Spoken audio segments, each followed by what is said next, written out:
Okie dokie. Hello, everyone. Welcome back to another weekend KPC Chill Live, unscripted, talking about whatever you want in the world. You guys ask the questions, I answer, or I just share my life.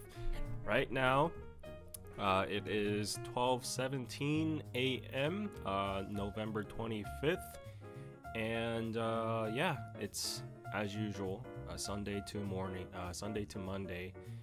Transitioning night over here. Hello, Raj, Cicello, Arlene, Kat. Everybody is assembling. Yes, Navneet. Hello, everybody. Great to see all the regulars in the chat. Ryan, Sritha, Jua. Good morning from MN. Is that Minnesota? How's your week? It's been pretty hectic. Yeah, I will say pretty hectic. Yes. Hello, Kel. Hello, everybody. And yeah, I will stop greeting everybody's because like everybody's I can't honestly right now. I'm having a hard time controlling the mouse because I was just having the first meal of my day, and it's midnight right now. I know I pledged like 2 live streams ago that I would never eat anything past midnight, but today I just woke up very late and then I wasn't feeling like eating anything. I just ate like a choco pie and a little bit of snacks. That was it. And then worked until now, and then I was like, yeah, I gotta do a live stream. I need some energy and calories. So then I ordered like a 1-man pizza over here. So just munching on it. I have 2 slices left. So for the intro, while you guys fuel up for the juicy questions and topics for today, please excuse me when I munch on these 2 pizzas.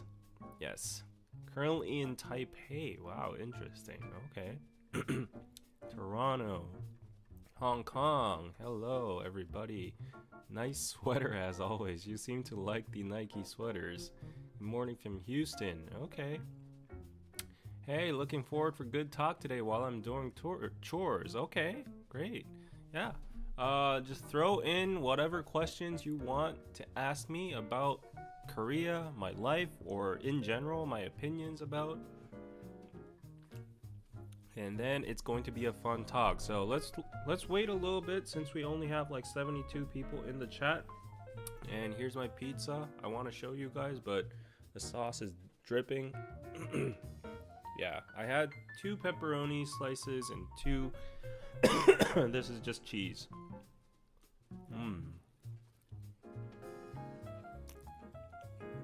Just noticed the cutie in the background.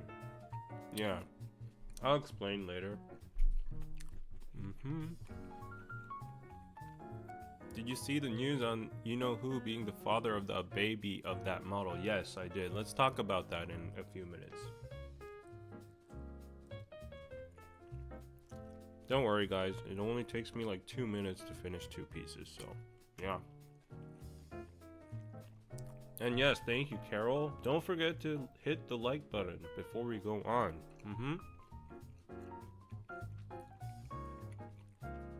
You want pizza for breakfast? Never had one, but sounds good enough, yeah. How many people have had pizza for breakfast in their lives?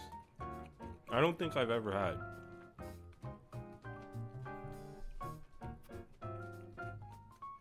Hello, KPC, David Mods, and chat. Hello, hello.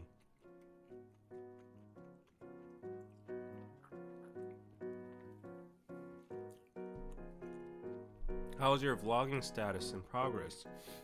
I think I've gotten enough footage for a vlog, a very messy vlog, a rough one, but I don't know when I'm gonna edit it because first of all I need to finish this sponsored video. By the way, the other one I did before about like why nobody in Korea is dating, that one is getting a lot of views organically. I'm very happy, so I guess great content does attract more views. So it's at 80k right now. The threshold to get myself paid for the sponsorship is 100k. So yeah, hopefully I can hit that threshold and get my money, full payment. But the graph, the analytics predict that it is going to hit 100K in a few days, I guess. So I'm happy.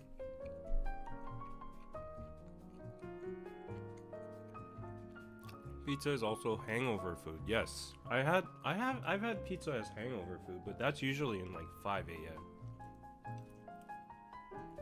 So technically that's still when it's dark.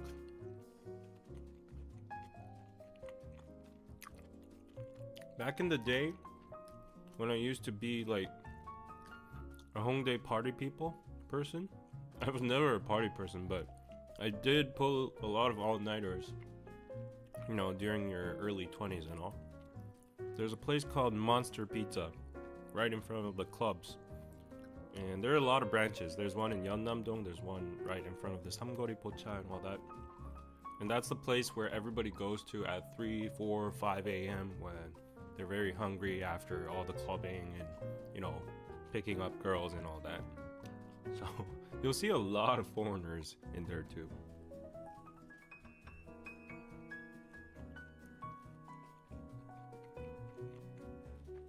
You are not late, Morning Croissant. Hello. Good morning from Los Angeles. Catherine, welcome. Great news. How much time does it take to prepare and record a video like that? Oh, for the sponsorship? I usually do extensive research, so that's like a very long part. It takes about, I guess, 4 to 5 hours to, you know, gather all the materials, summarize it, organize it, make it into a script, and then, you know, check, fact checked and all that. Yeah, and then the actual filming takes a few while too, because I have to look at a prompter. Sorry about that. You need to set it up, and I do a lot of reruns because, you know, even reading out of a prompter isn't that easy. I use 2 cameras, so the double angle really just takes like 1.5x time, and then the editing takes like an enormous amount of time, like I guess almost 7 to 8 hours. Yeah. So I would say intensively it would take about like a day, but if you spread it out, because I can't focus on the same thing, like, you know, for a whole day, right? So normally it takes like a whole week. Yeah. You haven't missed anything, Michael. Welcome. What do you usually eat for breakfast? I don't eat breakfast. I'm never awake. Morning.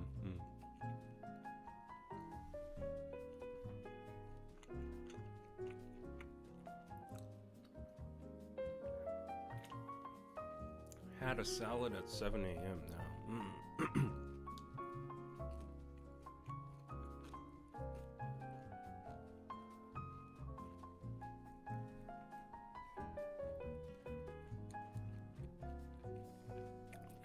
For the essay videos, AI doesn't really help that much. I guess I could polish the scripts using ChatGPT and maybe generate some pictures for visual aid, but other than that, not really much. This is my last piece, so I promise I'll start in a few seconds. I was just starving today.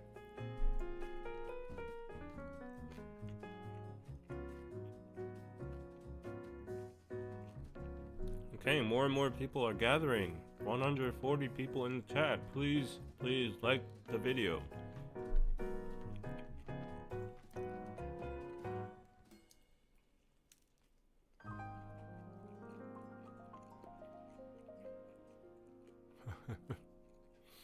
You see that? That little spot over here?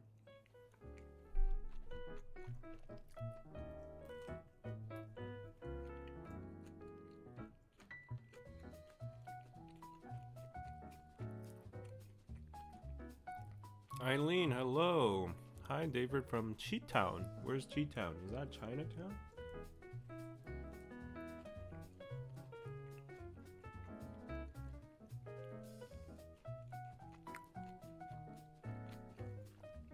Almost done.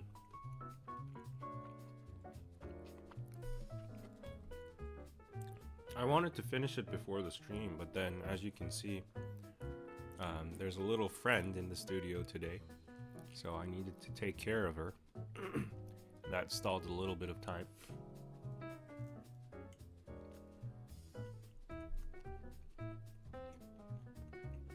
Chicago, okay.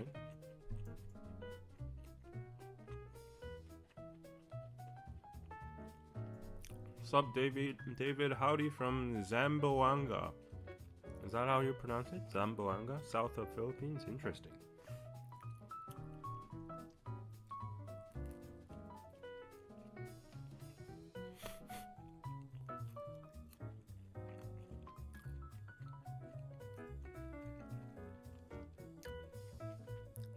Oh, did you guys watch the last live stream with John?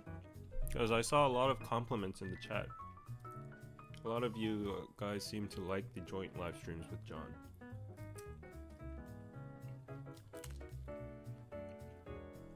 Hello, Lynn from Florida. Hello.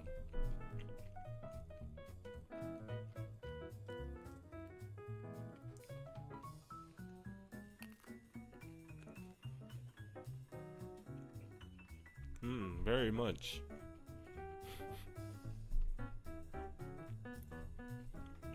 Hi, Mishka.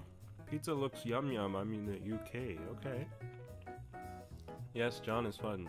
I ordered Papa John's for John last time, so he finally got to eat it. And the first impression was like, it's really good. It tastes really American.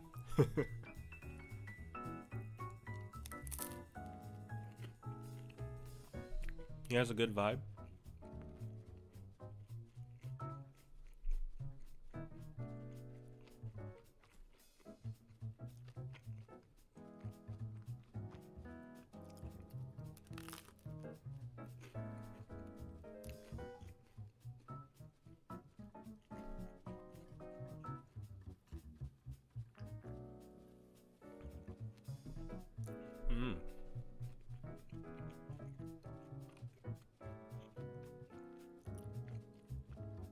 How do you like Papa John's cheese sticks? Do they have those in Korea too? I've never tried one before. Probably.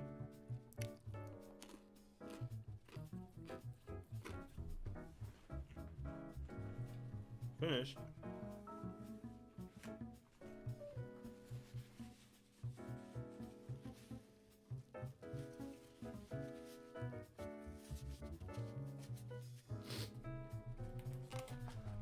Okay, guys. Thank you for waiting.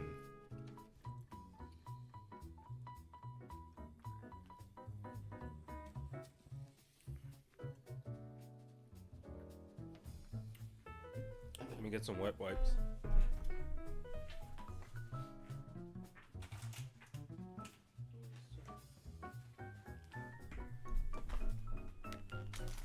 Go try them out when you can. Yes, I will.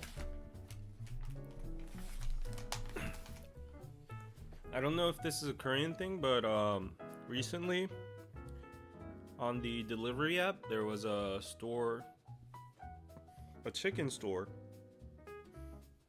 named Mama's, and it looked pretty good. It was like little wings with different kind of sauces.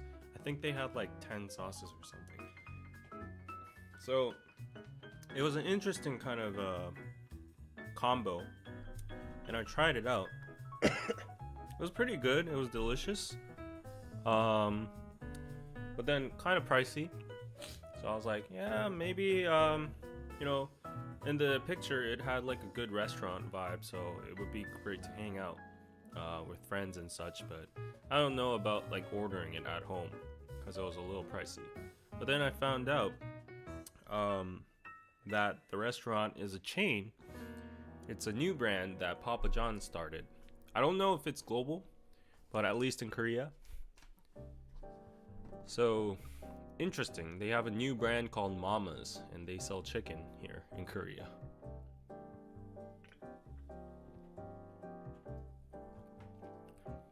Tell me, guys, if you're in America or any other country, I'm pretty sure you guys have the main like pizza branches, right? Pizza franchises. Tell me which one is the most popular amongst people and which one has the best reputation. Like, I would say the most well-known 3 franchises in Korea would be Domino's, Papa John's, and Pizza Hut. Although Pizza Hut is kind of like out of the game now. So the big 2 would be Domino's and Papa John's. But I think people just they're okay. You know, Domino's is just, I guess Domino's is just their standard. Papa John's is a little bit, as John said, more American style. A little bit more greasier and saltier, oily. And then we have our own Korean franchises. So I love Jackson Pizza. There's also No More Pizza. And there's more. So we usually order like the local brands. But, you know, if we're doing Hweshik or just company pizzas and stuff, it's usually between Domino's and Papa John's. Papa John's, Domino's in the UK, Domino's. Costco pizza is good. Yes, it's gigantic and it's good. Domino's in Singapore too. Depends where you are in the States, but I prefer non-chain pizza. Same. Do you guys still have Pizza Hut? Is Pizza Hut still like existent over there? Same pizza branches for the UK too. Domino is probably the most popular.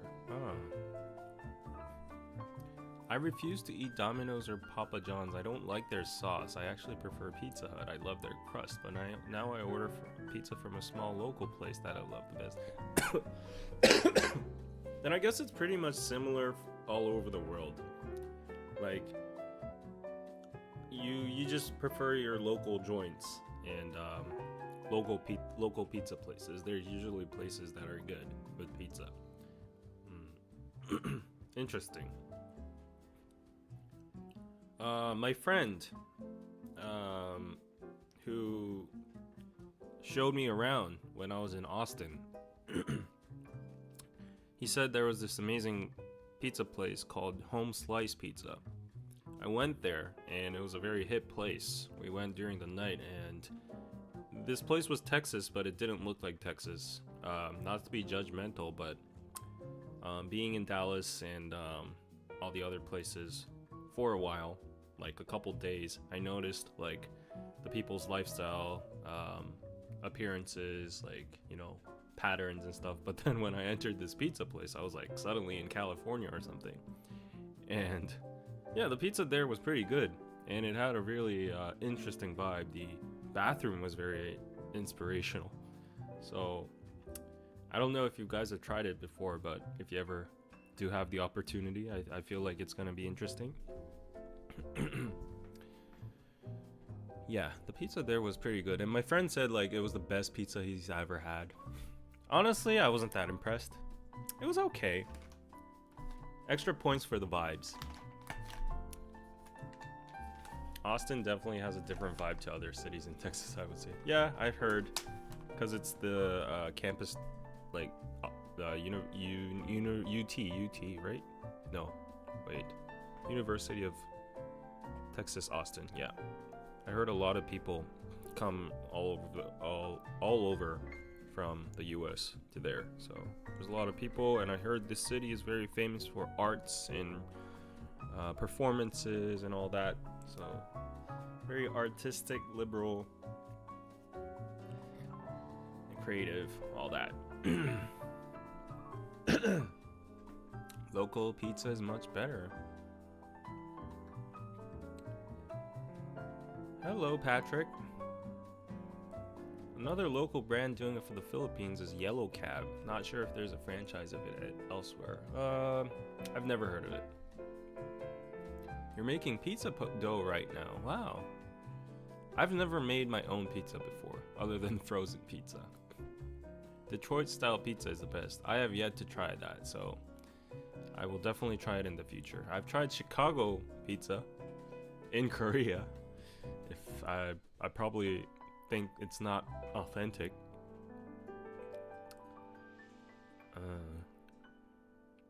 Why are there floating emojis on the screen?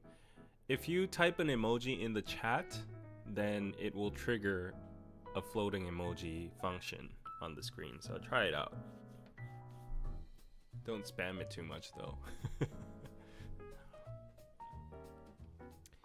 Yeah, guys. Okay, so thanks for waiting. Yeah, as I said, that was the first meal of today. It was a pretty chill day. I woke up at like 2 because the other day, oh my gosh, I can't disclose, but my other freelance job is literally draining me out nowadays because we have a massive project ongoing, and all my resources and energy is being sucked up into it. Yeah, I don't know if they're gonna give extra compensation. I hope they do, but yeah, so it's been keeping me up all night during the weekends and all that. So on top of that, I have to do YouTube and Piroso and all that. So it's been very hectic and energy draining. So I had to catch up on sleep. So I woke up at 2 today. Did some more Piroso work. Uploaded some new products from a new brand. So look forward to that soon. We haven't finalized the uploading process yet.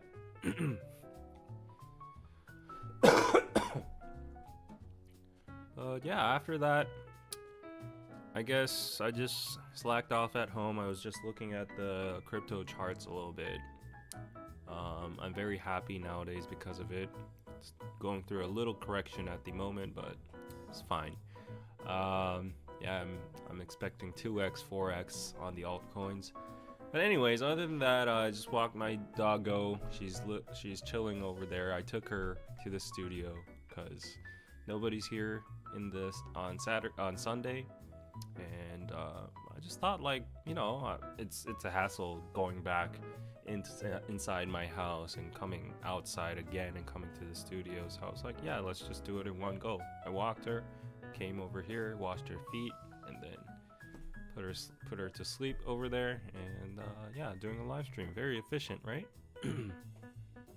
Are you usually a night owl? Yes. I'm not even a night owl, I'm a vampire. Have you seen Wicked yet? My daughter wants me to go see it so badly because it's so awesome. Is that the new movie? I've seen some people post it, and I heard very good impressions of it, but I don't know if it's like a movie or it's the actual performance play version of it.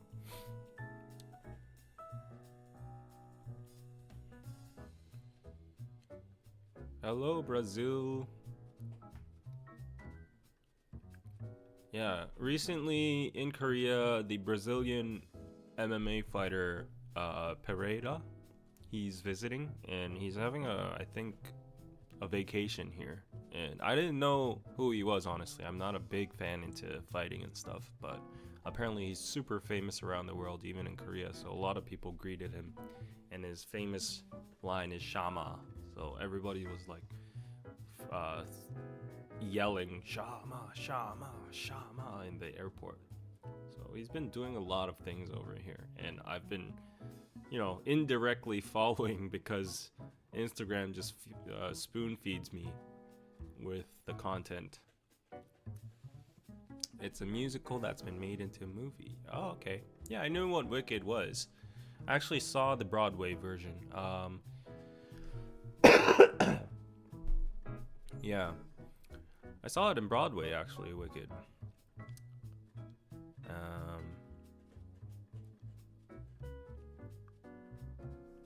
But I didn't know it came out as a movie.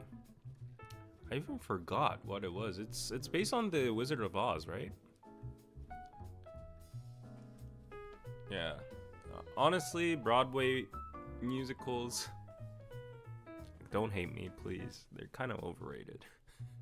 I know they're the best around the world, but I guess musicals are just not my cup of tea. I think I've seen like 3 musicals in Broadway. I saw Lion King.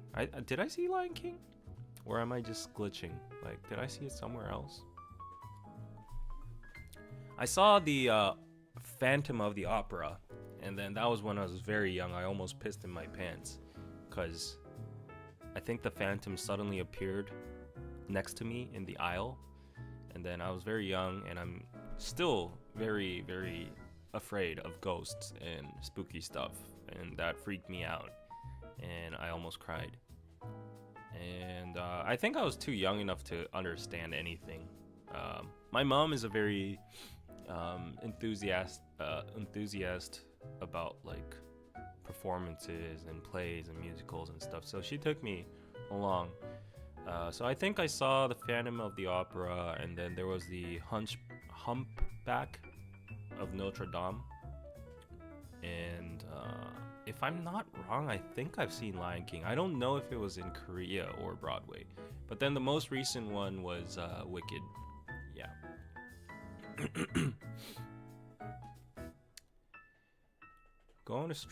Going to see Stray Kids in Los Angeles. Oh my god, I'm so jealous of you, but also my friends right now.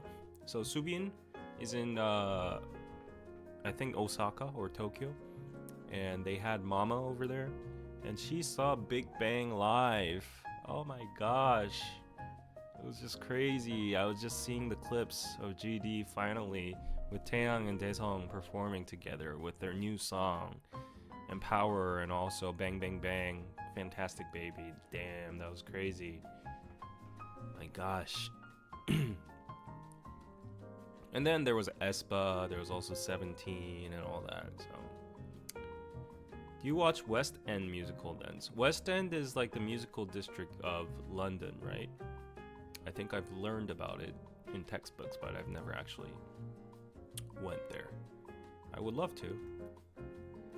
Maybe I should visit London while I'm visiting Scandinavia next year. I've actually asked Fatin if I'd be able to couch surf at his place, and he was like, yeah, he had some conditions, but yeah.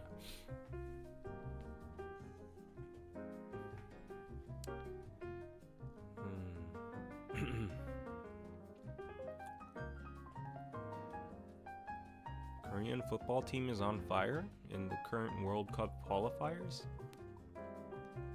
I'm not really following it too much. There's been too much controversy about the manager. Yeah, the Korean Football Association is basically very corrupt, and it's become a huge hot potato in the whole of Korea, and everybody wants the association to be like cleansed, but it's not happening. Yeah, and they have a very illogical process on choosing the manager, so a lot of people are unsatisfied at the moment. But then on the flip side, I'm sorry, I'll get over the soccer talk a lot, but in a few minutes. But where Sonny is playing, Tottenham, they actually beat Manchester City, which is one of the best teams of the EPL, yesterday to 4-0. That was crazy. You should see the highlights, it's crazy. Yeah, anyways, okay, enough of that.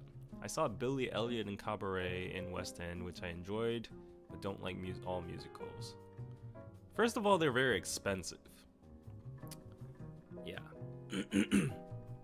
I don't know how much they are, but I've heard they're very expensive, because the ones in Korea are expensive too. So, as a frugal person, but I'm not frugal when I'm dating a person, dating a person I love. So, but that mindset still lingers in my mind. And then you gotta think of dating activities.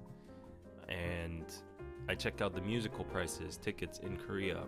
There's like this, it's either in Haehwa, those are the little plays, or you go to Blue Square Hall in Itaewon, Hannam-dong.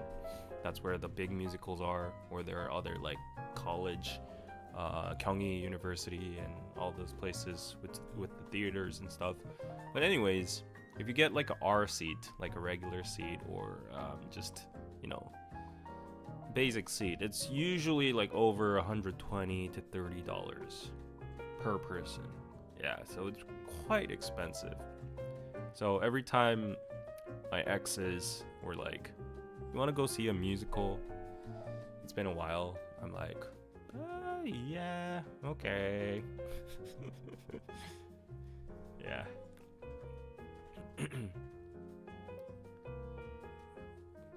Now that is a flex. Bang Bang Bang and Fantastic Baby in 2024 was not on my bingo card. I actually kind of teared up yesterday. I don't know why. I was watching it, but then I don't know what the feeling is, the emotion is, but it's maybe just nostalgia and like relief and catharsis and overwhelming feeling, you know, all mixed together. And I was almost like tearing up yesterday when I saw especially whenever I saw GD on the camera and him like fully functioning as the king of K-pop. And if you know the narrative for what he's been through throughout the whole years. 따롱하지 마. 사정해. Yeah, so Harry Potter and the Cursed Child was a great play. Oh, really? There's a musical version, a play version of Harry Potter. Interesting. Of course there has to be. They need to milk out that IP as much as they can. I saw Usher in concert in Phoenix, Arizona last night. He's a performer. That's interesting. If Jungkook was there, they could have performed together. You've seen 42nd Street, Lion King, Kinky Boots, Finding Neverland, and I can't remember. Wow, you've seen a lot. You're a cultured person.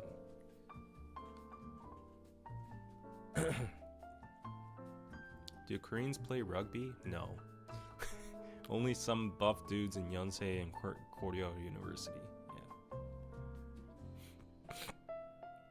It's pronounced Tottenham. Yeah. Every time it's so hard to pronounce. I know it's pronounced Tottenham, but then it's so hard to say Tottenham, so I say Tottenham. Because in Korean we pronounce it Tottenham. Yeah, so you British folks really have to fix your English to the people who invented English.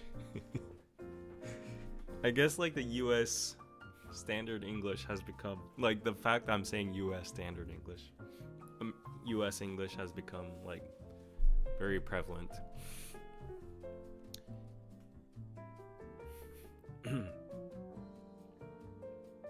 Using Philippine ticket price average, people would kill to get our seats when we saw how much Les Miserables was the last time we were in Busan. Really? So I guess that means it's cheap. Come here, Tarong. Oh, somebody who actually knows my dog's name. So I have a... Nah, never mind. So actually, I'll just share this much. So Chomsun, my other dog, she's in a really bad state right now, and we're still determining if she needs surgery or not. It's the weekend, and the vet actually recommended surgery, but we've been doing our own thorough research on the internet about the symptoms and stuff. My dad's also a biologist, and he knows a lot about animals too. He's raised like 10 dogs. He's still raising like 5 dogs. So he doesn't really trust vets that much. If you're a vet, no offense, but my dad believes that they overcharge and make everything critical, even if it's like a very non-issue. In this case, I don't think it's a non-issue because the symptoms are pretty valid, and we've done our research on the internet and all that. But Anyways, I don't want to share the details because it just gets me depressed and kind of sad. But now she's in very acute care with my mom and dad in Busan. So my mom, it was an emergency situation. We went to the vet, and the vet said, like, you need to decide whether you want to get surgery or not within the 2 or 3 days. And then my mom had some business. She doesn't stay forever in Seoul, so she had to go back to Busan anyway. So she was like, yeah, I'll take Chomsun with me and your dad can take like more care of her. So that's why we swapped the doggos for this time.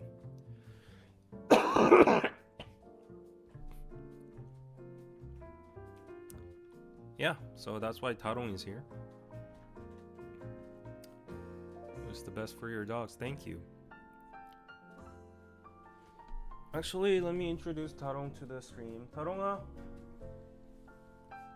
일로 와봐. 일로 와봐. 왔어? 인사하자. Taronga, 안녕. Taronga, 인사해.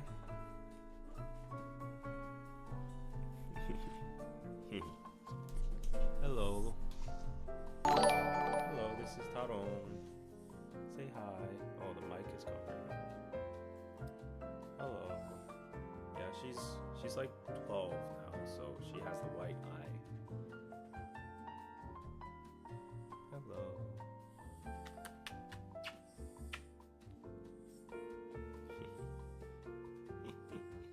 Yeah, I'm sorry I disturbed your sleep. 차장해.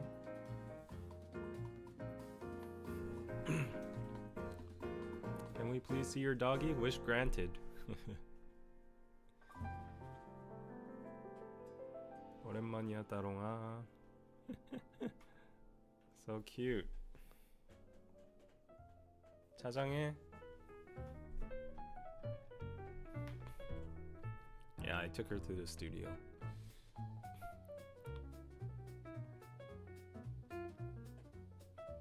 Dogs are the best. Yes, of course.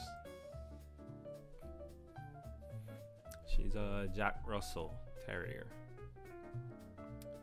She's pretty old, so I get kind of emotional nowadays if I just think about the next few years. Because dogs normally live, I guess, around 15 years. And she's, as I said, 12. Chomsun is 11. So they got max like 3 years. And it's gonna be really sad because I've never experienced, sending away a companionship before. So yeah, best guess so far. Your dog's name was Cola. He passed away last year. Oh, he was so close to 18. Wow, he lived young, very, very long time. Dogs drool, cats rule? I beg to differ. Cats are just, I don't know. They're just, in Korean, 정없어. They have no, like, they're so cold.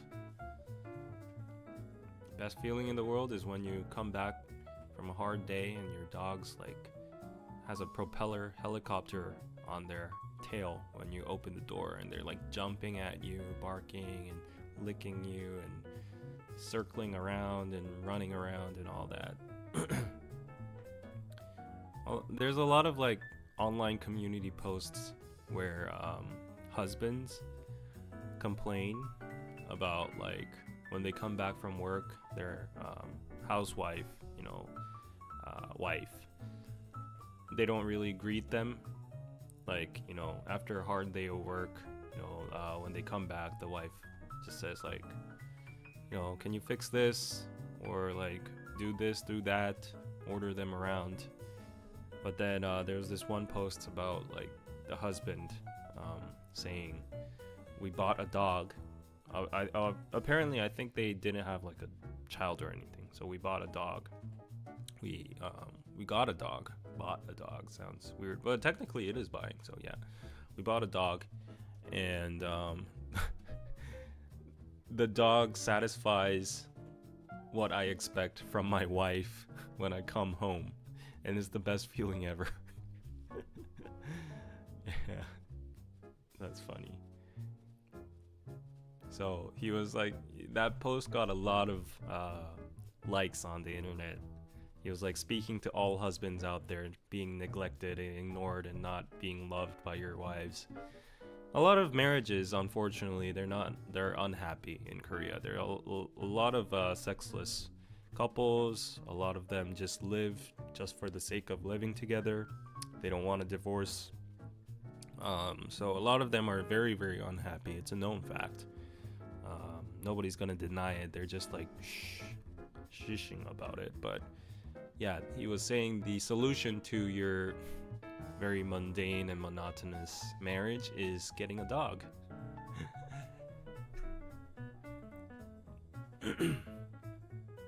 Dogs also reduce depression. Yeah, for sure. Like, I know a lot of people in the chat are saying cats depend on their personality, but okay, like within my life, I know about like 7 people that have cats. Some have like multiple cats, like 3. I've been to all their houses because in order to see a cat, you need to visit their house.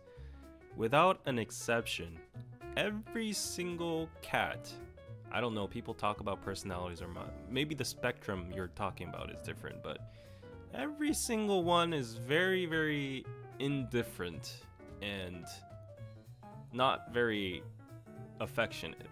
Maybe my standards are set as a dog. So compared to a dog, they're basically like, hello stranger, and then just pat me. And then they come for like 5 seconds, and then you pat them and they purr for a while, and then they suddenly disappear and never come out again. When a person comes, like a lot of my cat owner friends, they're like, when you come home, they look at you from afar and then they disappear again. So I've heard pros and cons. Like, they don't really satisfy your needs for love and affection and all that. They don't give you a lot of hype. But as a person who lives alone, that's why a lot of my friends own cats, is because dogs are very high maintenance. You need to take them on walks. You need to actually show them a lot of love and a lot of care, whereas cats are a little bit low maintenance.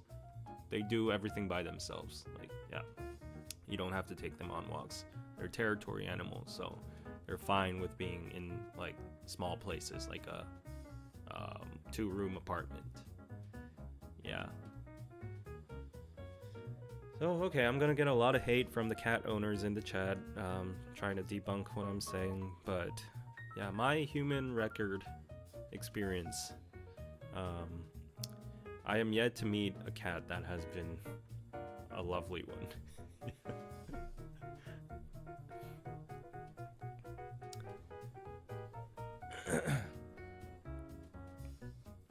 Cats just don't like you, admit it.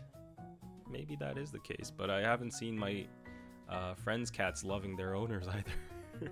They're like more like demanding food, and that's about it.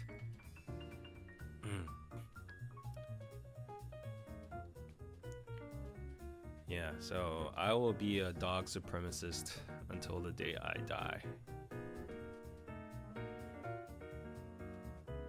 Nobody can change me on that. Okay. Actually, guys, I have some beer in the fridge. I don't know when I'm ever going to drink it, so do you want me to just actually drink it now? Because I'm getting a little thirsty, so I might as well just drink it up, right?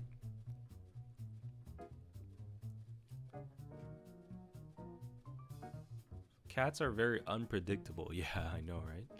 And in Korea, and even in like Eastern cultures, cats are seen as spiritual animals. And I think this is among the whole world.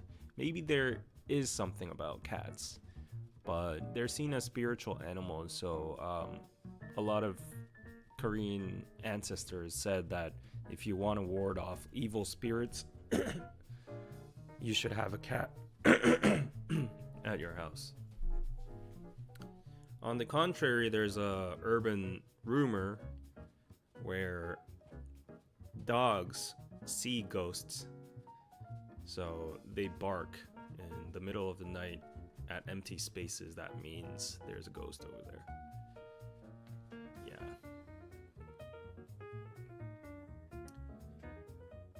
And Cather Chow says cats are misunderstood, but in a human perspective, I feel like it's dealing with, the analogy might be dealing with introverts, because a lot of people misunderstand introverts, because introverts are kind people, they have nice personalities, they differ, but the way they just express it and stuff is different. But the thing is, like, for people as a third person that doesn't really know the person, to know about your personality and what kind of person you truly are, you need to like express yourself. And to be honest, extroverts are a little bit more easier to, attach to, and they're a little bit more, affectionate, and people like you know what I'm saying, people, right? And I think that logic applies to whether it's animals or whatever. Like, if you're there and you need to be understood, then I think it's a you problem then rather than the receiver. So I think a lot of my friends that have cats are introverts, but yeah, maybe a chance. But a lot of my friends that have dogs are extroverts, and they like to go out to the park and chat with all dog owners. I know there are exceptions because I'm an introvert and I never chat with the dog owners in the park. I would love to if there's like a cute dog owner, but then I feel like it's weird, so I never do. But yeah, they play ball, frisbee, and go to like dog parks and all that.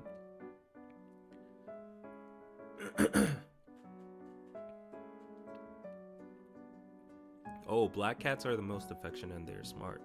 Well, I'm sorry to say this, but in Korean culture, and maybe universal as well, black cats are seen as bad luck. It's like a omen. So my mom used to always, like, there used to be a black cat right in front of our apartment, and then whenever she spotted one, she was like, "Oh, I'm so scared." And they usually have like yellow eyes and glowy eyes. So yeah, cats are awesome. They just don't give love. You have to earn their affection. I love it so much. Tricky animals. I guess that's why if you actually get into cats, you get deeply into cats, right? But then, as many people say, why I love dogs is like, they're unconditionally loving towards you. So I'm drinking a beer right now. Cheers. Okay, let's drink together. I missed the super chat. Okay, let's see. It's not in the chat here, so let me go to my YouTube. Thank you for the $5, Rachel Pizza. Why do Koreans prefer small dogs so much? Do you think big dogs are too scary or dangerous? The reason you stated might be I think 20% of the reasoning, because there are a lot of cases of big dogs that are not trained well, biting other dogs or people or kids and stuff that are reported on the news, and they get like put down, euthanasia and all that. But rather than that, I think it's just the social structure of housing in Korea, because we all live in apartments and we can't afford big houses. It's not like we have lawns and 3 bedrooms, 2 stairs like America does, right? So we live in very small concrete walls, and it's just not suitable for big dogs. Yeah, like that. It's a conditional thing, I think. And also, Korean people just like cute little 귀염뽀짝한 강아지. That's basically cute dogs. I know the big ones are cute too, but I would love to have a big dog. After, I'm sorry, Taro. There's this saying in Korea. It's like a fable. But there was this very nobleman a scholar in the past called Hwang Jong-sun, and I don't exactly remember the tale, but the moral of the story is never talk badly or negative things in front of an animal about the animal themselves, even if you think they don't understand. The energy or the sentiment actually gets delivered towards them. So I think it was a tale about butchering a cow or something, and then the butcher was talking about it right in front of the cows. Yeah.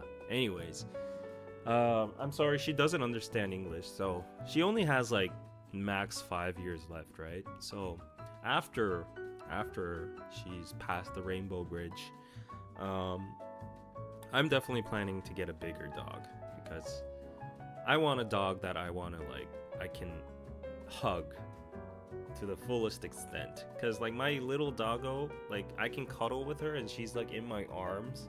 That's really cute, but I have to like, you know, become a shrimp to actually like attach myself fully to her. But if you have like a golden retriever or a husky, or I don't know, a bigger dog, then I feel like it's gonna be like really, really comfy to have a furry, little friend by your side. Yeah, and you can feel the warmth, and it's just so helpful to me when I have insomnia or have a hard time when I'm stressed out. When I focus, like when I sleep with my dog, like Darong or Thompson, I put my head next to their belly, and then I hear their heartbeat and the inhale, exhale, and the warmth, and it just gives me so much comfort, and I fall asleep. Yeah.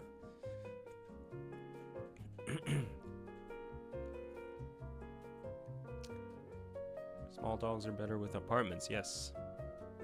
Can you check buy me a coffee? I sent the question. Okay, thank you, Skitty.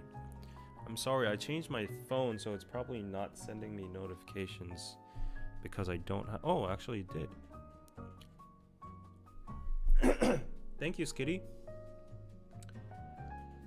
Let's see, thank you for the 5. 안녕하세요. My best friend and I went to a Korean karaoke bar for the first time this weekend and got invited by some 아저씨 to join them in a karaoke room. We accepted for the experience and to practice our Korean. They were very drunk and kept trying to marry my friend to their Korean millionaire friend who owns a building in Seoul. We tried somek, got drinks spilled on us, and wowed them with our beginner Korean. It was funny and great first time experience. Was this dangerous? Does this happen a lot in Korea? I kind of imagine what kind of situation you were in. I would say, like, judging by the details you've provided, it was like a wholesome and fun experience, because ajashis are normally they're harmless. Whenever they see foreigners, like Korean people as a default want to be friendly towards foreigners.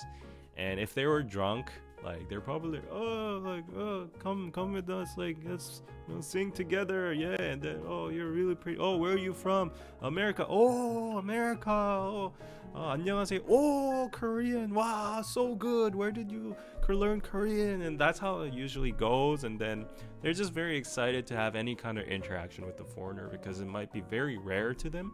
And if you're like, I guess your friend or yourself was very attractive, if they wanted to like introduce you to their millionaire friend and let them get married. Yeah, so I mean, I think it was a fun experience. I think it was a safe and fun experience, but like in these cases, I think it would be okay. Just be cautious, like don't get too drunk or just pour your own drinks, like only drink from closed bottles. If there are already drinks that are open, like politely decline and get yourself another one, because there's always like, you know, chances of putting substances in drinks and stuff. So, but I don't think ajashis, like middle-aged men, would attempt to do anything like that. The chances would be very low. They probably are just purely drunk and wanted to have a great time. But I think the more dangerous ones are not in these like karaoke bars, norebangs or anything, but like rather in Itaewon or Hongdae, or like those busy districts with younger people that know their shit, and they know they're very cunning, and they know like where to get like those, what do you call them, HBDs or something like that. And yeah, that's why last time when I went clubbing in Itaewon, my friend and we went to a convenience store because I was thirsty. I bought a bottle of water, and then because my friend knew like a back entrance, a cut in through the line in the bar, we went straight in without like an ID check or line or whatever. So we went in, and then we went to the first floor, and then it was crowded as hell. And I was just sipping on my water bottle, leaning on the table, the bar table, and then the bartender suddenly came at me and started like yelling at me, and I was like, it's super loud, I couldn't hear what he was saying, it was inaudible, and he kept on like yelling, and then there were a lot of people, so I was like, what, and he's like,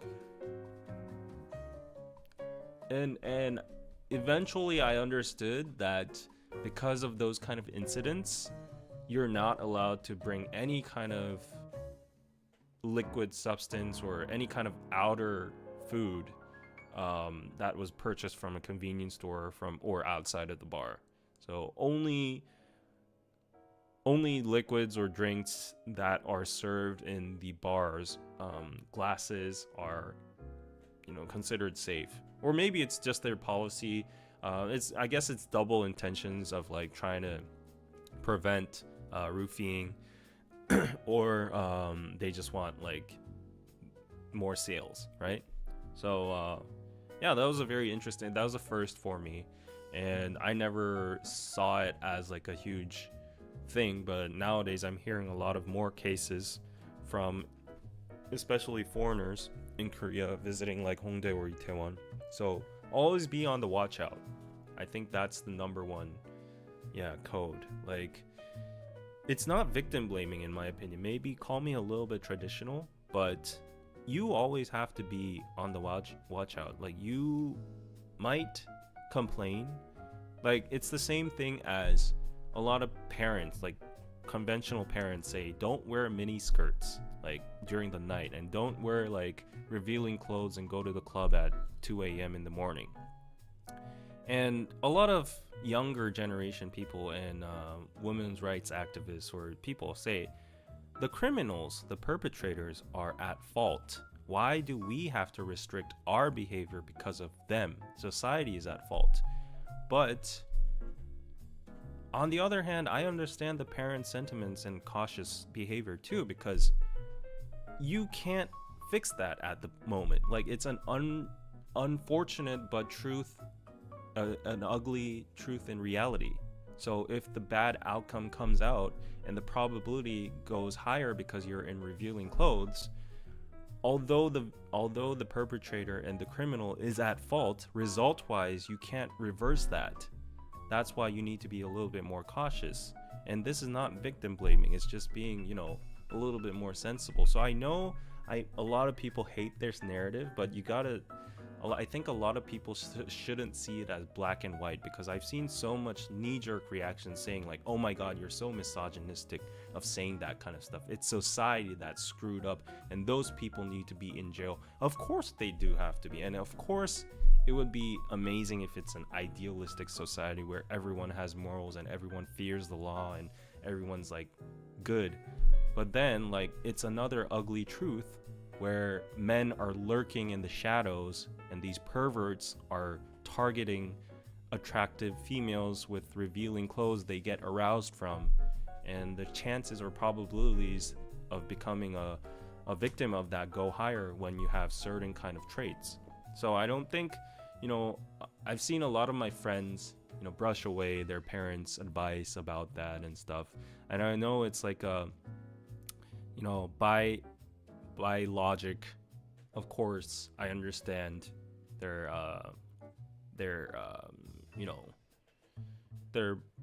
way of thinking. But then whenever I hear that, I'm like, you should be careful though. Like, I won't stress anything else, but just be a little careful, because like if you just roam around with that mindset, if something bad happens, nobody's gonna take responsibility for that. So yeah.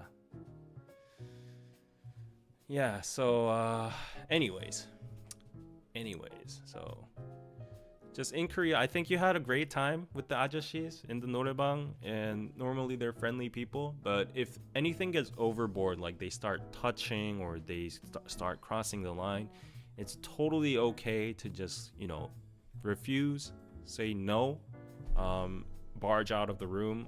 Like if anything goes really downhill or south, just call the police, or just yell for help and all that. So always be cautious.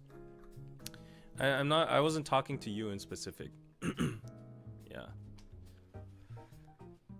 So yeah.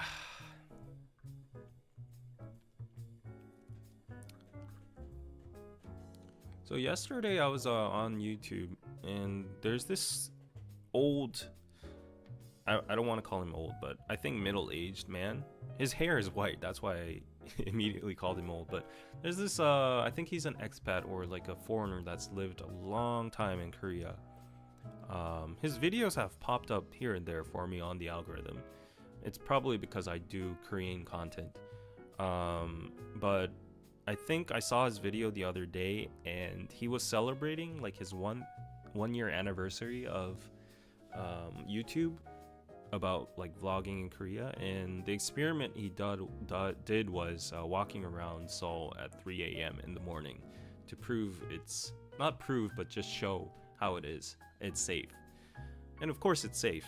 Like Seoul is extremely safe. I've always said that. I've been asked this question probably 356 times on YouTube. Like people say, I'm traveling to Korea alone, I'm a woman, I'm this years old, like is it safe? Is this area safe? Is it really safe to go outside at night?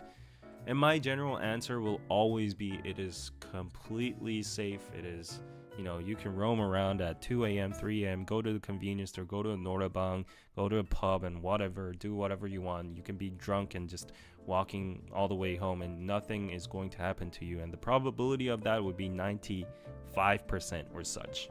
But as I said, even though I say completely, there's also always a 5 to 1% chance of anything's possible in this world, right? Even though it's super safe, even though we have the most cameras in the world, even though people are just like not very aggressive and all that, and even if the streets are very clean and safe, like some things might happen. That's why there are crimes on the news and such. So you always have to be on the watch out, and voluntarily don't go to sketchy looking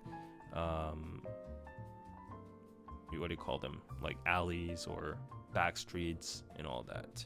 Stay on the main roads, stay in populated areas, well lit areas, and just don't go out of your way to, like, you have common sense, right? Like if that place looks sketchy, then just believe in your instinct.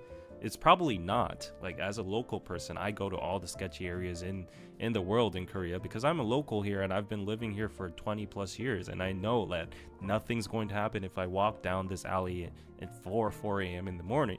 But still, like as a visitor, and if you feel uncomfortable about it, like don't do it. That's just the general like rule. Why take a risk, right? Where you can just take a little detour and you'll be 100% safe and you'll be in a peace of mind, right? So yeah, I felt so safe in Seoul walking at night. As I said, yeah, I would generally say it's completely safe. The one I'm talking about, we're sober and not educated. I want to wear my knee-length skirt peacefully. Yeah, I don't know the context of that, Crystal in Seoul, but probably something in the chat, right? Yeah. Oh, Aldiva, are you sick? You're beat up? Oh, not sick. Back issues, knees and right shoulder all suck. Oh no. Hope you have a fast recovery, or I hope your condition gets better soon. Yeah, but then again, bottom line, I can confidently say Seoul is one of the most safest places in the world. Yeah. As I said, I traveled a lot. I did a lot of research on statistics. I've been living here as a local for like 20 plus years. You might disregard my experiences because I'm a man, but I have a lot of indirect experience from my female friends as well, my mom and everyone. I know their behavioral behaviors. And yeah, my mom is not afraid to go out like to the convenience store alone at night at 2 a.m. in the morning. Like she knows nothing is going to happen. But she always says like, be careful though. Yeah, so there's always exceptions, always. You never know, you might be the unlucky one person. Yeah. Thanks so much, David. I love you, sweetie. You are my Korean son. 감사합니다. Oh yeah, let me get my beer. How long have I been streaming so far? An hour, so yeah, let me get my beer.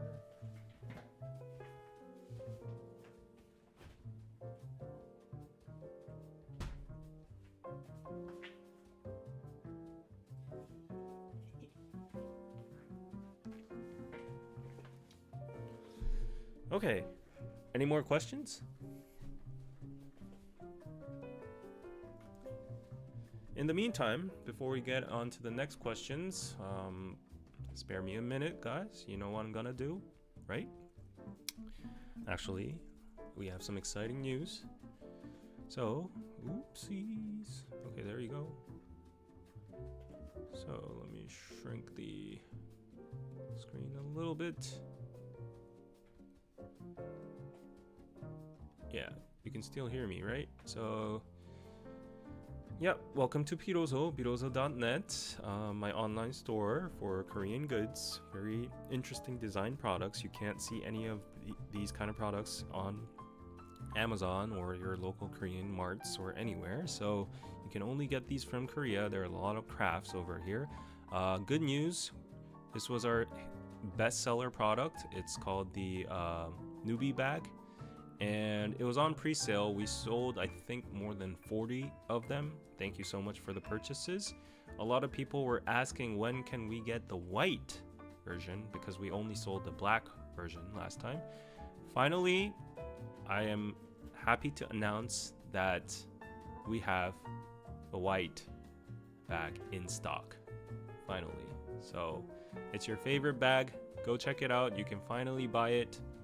And it's really, really cute. It's a perfect daily bag. You can purchase it with the Norige accessory together. And yeah, go check it out. So right now we are selling it over here. It's the Norige ring is 17, the bag is 60. So we have very fast global shipping. Go check it out. We have the whole story over here about the curves and the craftsmanship and the practicality, the design, the tradition and modern sensibility, all of that here in the description. So you can go check it out. Yeah, so very exciting news for that. Another exciting news is that, oh, by the way, check out our modern products, always bestsellers, the Army t-shirt, the Piroso t-shirt. This hanbok inspired refined and versatile daily blouse, I would say, is on pre-sale right now. I know it's a little bit pricey, but there's a reason for that because it's very, very, what do you call it? Sophisticated and nice garments used, and a lot of inspiration from traditional hanboks, trying to make it modern in very subtle ways. So if you wear it with like hanbok inspired, like hanbok, what do you call them, dresses or skirts, then it looks like a hanbok. But even without the hanbok skirt, you can wear it separately. The shirt, I'm talking about the shirt. You can wear it separately and it looks like an everyday shirt, a very modern style, but you can see the subtleness that just resembles the hanbok style of it. So yeah, this is a set and you can get both over here. You can attach the norige to your skirt as well. So yeah, it's very, very cute. So go check it out, everybody. This is on pre-sale as well. and we have already sold 6 right now. I was very surprised because initially I thought nobody would buy it because it's hanbok, and who would wear hanbok outside of Korea? That was my thought, but I was proven to be wrong. I guess the product itself looks subtle enough to camouflage into your own society. So yeah, that's great. And this is the new ceramic incense holders I have been promoting from the past live streams. If you're not into incense, I know a lot of people don't like that smell. We have candle holders too. So this is like a lotus craft, and we have pink, we have orange, and then we have blue over here. So if you want to decorate your house and fill it with good fragrance, you can check out these lotus candle holders. And I think because the year end is coming, Christmas is coming, I think these would be all great gifts for your friends and family, housewarm gifts and whatever. Yeah. And then yeah, these pinos and hairpins from Aileen are still on sale, so go check them out, everybody. And the cute notebooks, the pins, and the pencils from Seshinori are all on sale as oh no, they're not on sale. They're all, yeah, we're selling them right now. The postcards, go check them out. Very good postcard sets. Yep, great to just give away to people, edibles. And yeah, if you want to learn Korean, this is Soo House Korean textbooks. Korean for all. It's easy, beginner's level, intermediate, and advanced. So you can check them all out on our website. If you use the code KPC, you can get a 10% discount if you haven't used it before. If you want extra discounts, you can subscribe to our newsletter on the website, and we send you exclusive 8% to 10% coupons in your newsletter. Please do not share it with other people. It's a exclusive benefit for you guys. You really like the modern hanbok? Well, you're in for a treat because today I uploaded 8 new modern hanbok designs, and they are very, very, very cute. So they will probably be approved and finalized by Jin tomorrow. We need to insert like the weight and the HS code and like the tax and all that. Once that is done, they will be live on the site, so go check that out. This is a new brand, and I spent my whole day uploading it, so show some love for it tomorrow once it goes live. But yeah, know that we are working by the clock very hard to get more and more unique and pretty products on our site. So check out piroso.net, everybody. Yes, and Rachel, thank you for the 10. Wow, pizza. Do you know the YouTuber Average Korean Man? He's got 10k subscribers. He's fluent in English too. I think he'd be a great guest for KPC episode or for one of your lives. Average Korean Man. He's got 10k subs. I pretty much know everybody who's in this space. Let's see. Average Korean Man. That's a nice title.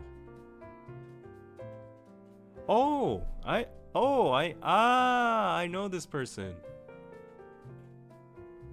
Good afternoon. Okay, subscribe. Gentlemen, this is Average Korean. I've seen this person before. A famous actor named I think I've seen one of his videos. was found Yes. dead. He's like a very relatable person, no? That just, yeah, shares his day. Okay. Yeah, I'll check more of his content, and then yeah, if he's suitable for a collab, let me reach out. Yeah, I always like to collab with other people.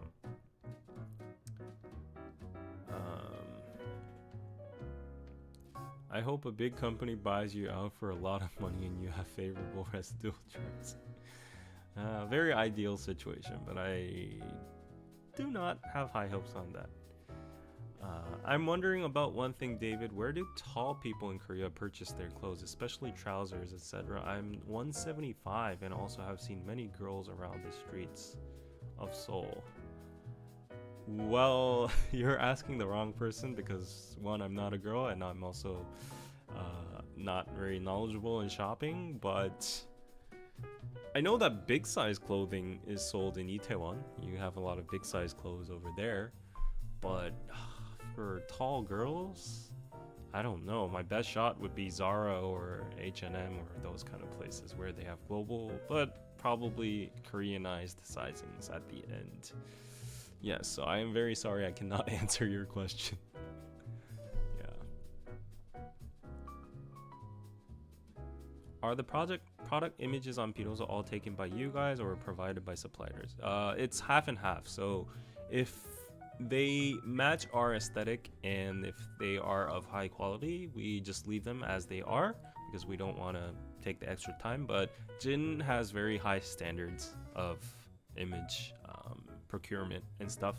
So for instance, the candle holders, he was very dissatisfied with the original supplier images, so he took it all by himself. And we have a little mini white box over there, and he takes the pictures. Yes. Is there a story behind the story name store name Piroso? Of course, yes. I think I've shared it in the initial live streams when I was introducing it. But Piroso basically is a native Korean word where it means finally or at last, after a long time, and it can be both used in either positive or negative situations, but we tend to of course gear towards like a positive name, and the meaning towards it is like our mission statement is bringing Korean products that an audience that is interested in Korea has never seen before, that are authentic, that are not tacky, that are not made in China, that are not Myeongdong street supplier stuff, that are actually made by artisans and craftsmen and reliable, mostly also independent and small business owners located in Korea, and introducing and bringing them to the world, shipping them to the world. So the meaning behind it is finally, at last, after a long time, there has never been a store like this that has really introduced the lifestyle and more high quality products to the world. It's always been either Olive Young or some like gift boxes that put in seokgang and bokki and little tacky pins and BTS knockoff merch from Myeongdong and then sell it as $60 for a subscription price. So whenever we've seen those, I was like, these people are definitely riding the Korean wave, and they're probably running a business, so they can't be very they have to be cost efficient. But it just gave us an ick, where I felt I don't want Korea to be represented in this way. Like, we have so much more deeper and Korean inspired, well produced, good quality products that might be a little pricey, but I'm sure people would enjoy and appreciate. So our mission is just introducing that to the world, whether you buy it or not, as I always introduce and advertise on my streams and my podcasts. So I think in a way, it's a business, not a very lucrative one until now, but in a way it's like a cultural ambassador role as well, because I think products also represent a country a lot too. Yeah, I mean, this is a totally different level, but a lot of people in the world know Korea by Samsung and Hyundai, LG, right? And because the TVs, the Galaxies, the Hyundai cars and all that, now Hyundais have been debatable in the past, but nowadays they've very, very much advanced in durability, sturdiness, and quality and all that. So because those gadgets and appliances have good quality, thus Korean image goes up with it. Whereas if I will not name which country, but if products that are from a certain country break easily, they're cheap, they have a lot of toxic material in it, then the country's image goes down with it as well. So I was feeling like a lot of businesses that were exporting Korea were only focusing on the cost efficiency aspect and were downgrading the country's image. Me being a patriotic person, you might have noticed, a nationalist Korean person, couldn't stand that. So yeah, that's one of our purposes. Anyways, thank you for providing the opportunity for me to explain again for those of you who might have missed the meaning behind it. The cost for one candle holder is listed, or is the price for 3 together? It's for 1. Yes. I am sorry, I said it's pretty pricey, and it is for 1. Yes. You have to choose a color.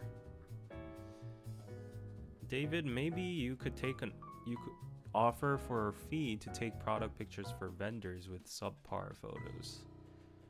Yeah, that could be a business, but I really don't want to be in that kind of operation because it's very requires a lot of manpower, and it's just very simple work that I don't really enjoy doing. I just like creating videos and doing live streams and content. And nowadays I'm trying to equip the CEO mind a little bit more. So I could probably pivot into this subject. Oh wow, Charlene, thank you for the 25 on PayPal. Thank you so much. I like your Pitoso name explanation. Okay, thank you so much. Pizza. Yeah, so I love that Koreans have such much pride in their country. Yes. Okay, so there are 2 topics I need to talk about. Let me put them on the sticky note so that I don't forget. I even forgot the first one I was going to talk about. Which one was the comment that triggered it? Okay. Oh no. Oh, CEO mind. Yes. And Korean pride. Okay. Yeah, these 2 talking points. So first of all, about the CEO mind, you know that I'm a very business-driven person. I want money. I love money. I think money does buy happiness to some extent. It doesn't buy true happiness, but as I always say, it avoids unhappiness. The worst situation I want to avoid in the future is getting health issues or getting into emergency or getting any kind of unfortunate thing that usually happens at least once or twice during a person's lifespan and not having money to be able to solve it. That is the worst case scenario in my mind, and the only reason I want money other than my life goal of traveling the world. So I'm a very money driven person. That's why I'm hustling very hard 24/7 on YouTube and my business, sacrificing my own daily life and dating and all that. But I'm not complaining because I intend to earn a lot of money until my set goal. And hopefully I can set myself free from this capitalistic evil world. But anyways, in order to do that, everybody knows, no offense to 9-to-5 workers, but the reality is if you're a 9-to-5 worker, you will never achieve financial freedom. And that's just the way it is. It's how society is built. That's capitalism, right? And everybody accepts that fact, and everybody, it's totally fine to not have greed and totally be content with your life. You might have a good job that pays an annual salary of whatever, even much more than I'm paying, and more comfortable in your seat. So that's totally fine. And you have stability, you have insurance, you have everything. You have a work-life balance. So there are definitely pros and cons of being an employee and an employer, right? But in the capitalistic world, if you really want to be free from labor and want to earn multiples and do that, the only way is to get a business, right? That's 90% of the ways where everybody buys financial freedom. So that's my goal, and that's what I'm heading towards. And that's why nowadays I've been trying to break out of my shell of being a frugal and concerned person about costs, because running a business is managing cost and risk, I think. And I guess like I'm embarrassed to even call myself like a businessman or anything, but like YouTube is a small business of its own. And if you look at the big YouTubers at 1 million subs and all that, they all effectively use teams and people work for them. They have script writers, they have editors, they have, you know, cameramen and producers and all sorts of stuff. Of course, I can't afford all of that, but then I feel like nowadays, because I have 3 jobs all at once, I'm running Cheetos, I'm having my freelance job, I have my lecture job, I have YouTube. I do all of those things all by myself. I can't focus on anything like 100%. And for you to succeed in a business, you need to invest 200% in a business, right? So I'm giving like each and every one of them 30% of my energy, which is bound to fail, right? So I need to fix this structure. I've been trying to, but then it's not easy because I'm a human being, and then I'm very, very fearful of costs, right? So hiring a full-time editor would be at least $2,500 per month at the minimum, if you want to pay minimum wage. And that's also not easy, you know. Every month, $2,500 going out of your pocket. That's not easy. And then I do a lot of scripts nowadays with the essay videos, and as I said, it takes me 5 hours to do all the research, all the script writing, all the polishing and all that, setting up the cameras, putting up the prompter, like, you know, and editing all by myself. As I said, it takes a whole week. And then hopefully that's why I'm trying to like equip the CEO mind and get more like employees for me, take more risks. I know like I could barely afford like a full-time editor and script writer in my position. I've put it up on Instagram. The thing is, like, okay, like I'm willing to pay those costs now. Like that's step one. I've got that mindset. Okay, I'm willing to take that risk. Okay, I might not be able to go on fancy dates or have any good food for myself, spend expensive shopping for a while, but then once it actually gets rolling and it snowballs and it gets more efficient for me, I pump out more content, and that gives me more sponsorships and more revenue. That's how a business runs, right? So I'm trying to get into that. So I've discarded my frugal and very low risk mentality of the past. I'm ready to move on. The problem is right now, it's so hard to actually find an editor or a script writer that is bilingual, that understands Korean content, that has the ability to do thorough research on both sides, fact check, and adapt to my schedule, and is up to my standards in editing and all that. So I don't even want like high quality editors and script writers. All I want now is like a bilingual person that has time to do work for me. So I've been on the lookout for that. I've been putting up posts here and there on group chats and on my Instagram.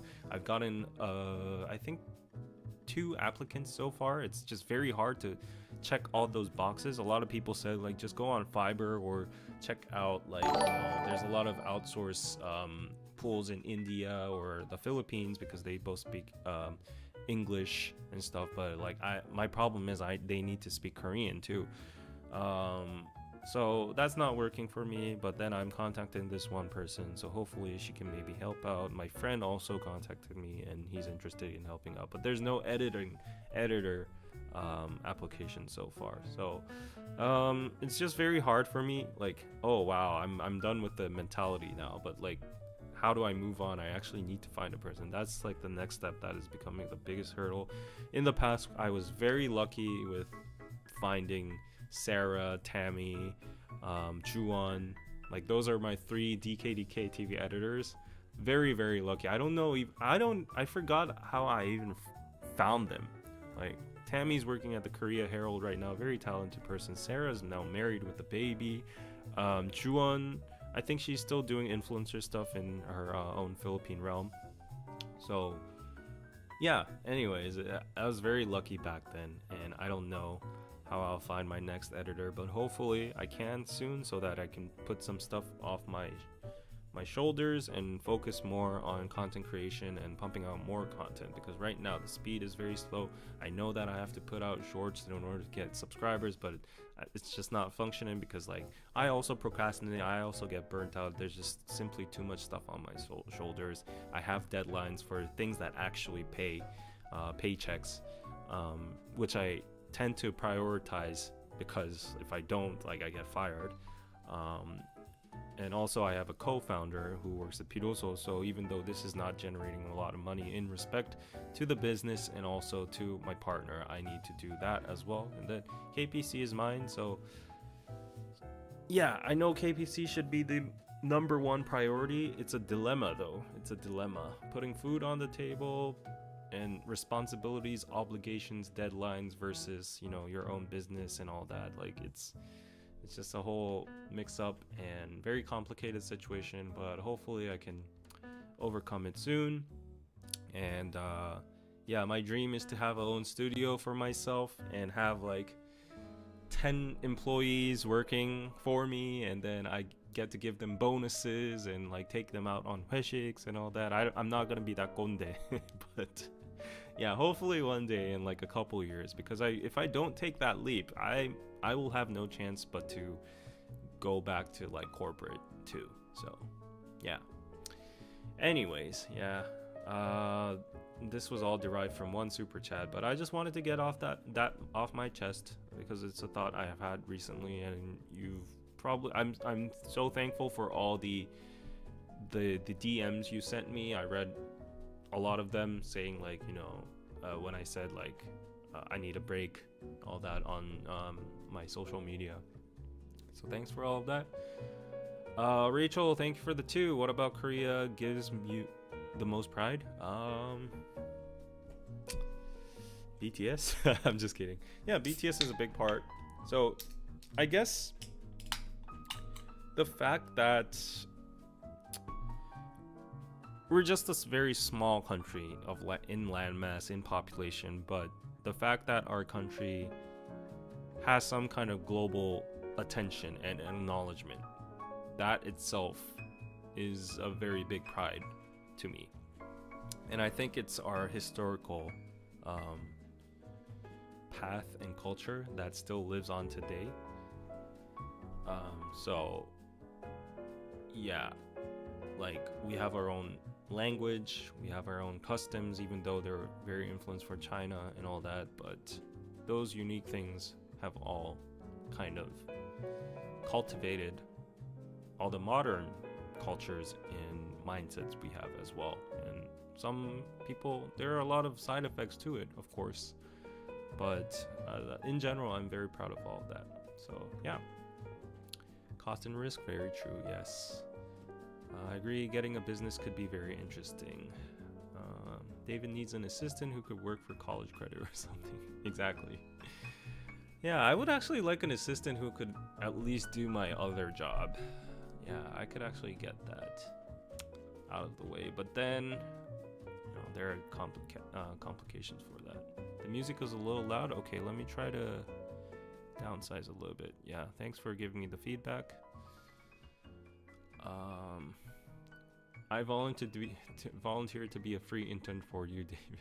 Rachel, thank you, but I'm really looking for someone who could work side by side with me physically, because I've tried online before, and for video stuff it just never works. Yeah, I need to like give the raw data and pass over that and just have real-time interaction. Are you willing to say no to assignment takes too much time and less ROI? I don't know what you're referring to right now, but like just to interpret it in my own take, nowadays I'm feeling like, because I'm a freelancer, I've always said this, there's always constant anxiety where like, because I don't live paycheck to paycheck, I don't get a paycheck. It's always like I need to generate my own paycheck. That's why whenever any kind of gig or any kind of like something comes in, I'm like thankful and I hoard it all up.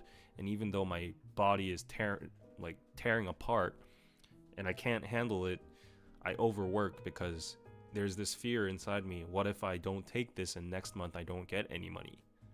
Then at least if I take this right now, I will be safe for another couple months, right? So even that's why I guess at the moment I don't really think about ROI. So for instance, like these little gigs of like going to lectures or going as like judges for little video contests and stuff, they give you like $200-300 per day, plus like transportation costs and a free lunch. That's good for me. Like in my mindset, it's like, okay, let's calculate. In order for you to be like a middle class person in Korea to at least get like, let's say, a salary of, let's say 50k. 5천만 won is 50k, right? Like 50k annually. Then how much do you have to earn daily? And you only work 5 days a week. So you divide all of that, and then basically if you calculate all of that, to my previous calculation with my own standard, I don't know why, but like in my head there was a equation that occurred saying that, oh, I need to at least earn minimum $200 per day to have like a comfortable middle class life. So whenever I get those kind of gigs saying like, oh, we'll give you like $200 to come all the way to here and like do a lecture or, you know, do a panel or whatever, I'm like, oh, okay, I'm down. But then like if you think about it, it takes me like a whole day, like 12 hours minimum, to go back and forth, do what I have to do over there, and get back to work, get back in my seat, and then usually a whole day has passed. So then I have to work through the night and all. And if you think about it, it's really not that cost effective, but then it's like a guaranteed pool of money shoved towards you. And it's like, oh, this is like, it's like a check on the box for every single day of that $200, you know, threshold. So I'm like, okay, like at least for this day, I've done a productive, it was a productive day. So it's very hard to like pass on those things. And I know I need to like really let those down. So nowadays I'm trying to distance myself in doing like these little events that require a bunch of time, but only pay me like $200, and focus more on like investing time on my business and content. So yeah, nowadays I'm trying to shift my mentality into that, but it's just really hard. It's really hard if you're like a freelancer. It's a very precarious sector, which is very exposed to self-exploitation. Yeah. If you're willing to pay for editing, the best would be a pro. I could have all the will to edit, but I never did that in my entire life. It would take very long to properly edit. Yeah. Sent to PayPal. Thank you, Lynn. Let me go check. Pizza. I like how you sent the emojis together. Wait. I'm not seeing it. Let's see. Maybe it was the last one I answered, or am I just not seeing the notification? Let's see.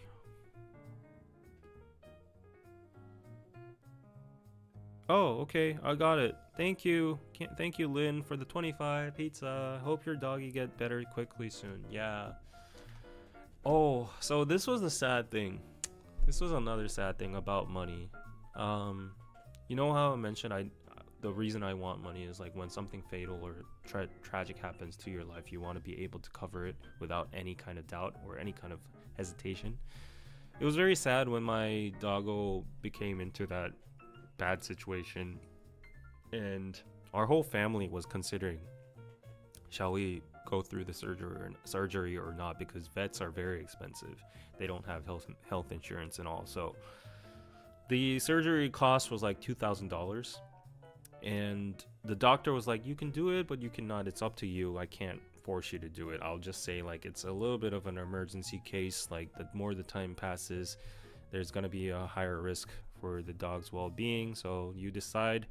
I think I'll give you like max 2 days to decide on, to think on it. And then our family was like, you know, she's 11 years old, she's a very old dog, and we know that like we've heard a lot of stories from other dog owners that they've spent thousands and thousands and thousands of dollars to the vet because of like this symptom, that disease, this, that, blah, blah, blah. And, you know, at the end, it just deteriorated the health of the dog, and they just, you know, died more quickly. So it's a very big dilemma, that side of it too, but also the split second you're thinking of like, oh, it's my beloved dog, but should I spend $2,000 on it? Is it worth it? Like, that thought itself makes me just sad. If I was rich, if I was Elon Musk, I'm not even, like, he's the first person that popped up because he's the richest man in the world. If I was Elon Musk, would I be thinking about, should I get a surgery or not? No, right? Even if it wasn't Elon Musk, if I just had a house in Seoul and I had like decent earning, if I was like a lawyer or doctor level, you know, would I be thinking whether I should get a $2,000 surgery? Would I be like wasting time on that? I'll be like, yeah, let's get that surgery, do it right now. You know, so these are the things that make you really sad. And yeah, you guys understand, right? Anyways, thank you, Lynn, for that. Ryan, hello. I respect you a lot for this lifestyle, David. It's not for the faint-hearted. And like I said, I don't let others' way of life dictate yours. Sometimes going against the flow is needed. Yes, I'm trying very hard for that. Thank you. You are not late, because I still haven't sipped on my beer. Cheers, anybody who's drinking beer. Cheers. Oh, 맛있다. Oh, I'm taking my morning poo. That's great to know. Thank you for sharing. I will put you up here for a while so that everybody can acknowledge that. Being a freelancer is tough, yes. I wish I could win the lottery so I could give you the 5 million you want so you can have that mind of peace. Yeah. I appreciate you even thinking that way. Yeah. It's kind of hard to turn down a job. Having the option to turn it down is a good sign for a freelancer. Yeah, I guess, like, you know, if the fact that I'm considering, you know, maybe I shouldn't do it this time means that I'm slowly advancing to some point. Yeah, you know. The problem also is that everybody wants to be a content creator now. It's oversaturated. That's true. That's true. That is also very true. And I would say that I'm blessed and very lucky to be having some sort of income that I can sustain myself as a content creator. Yes.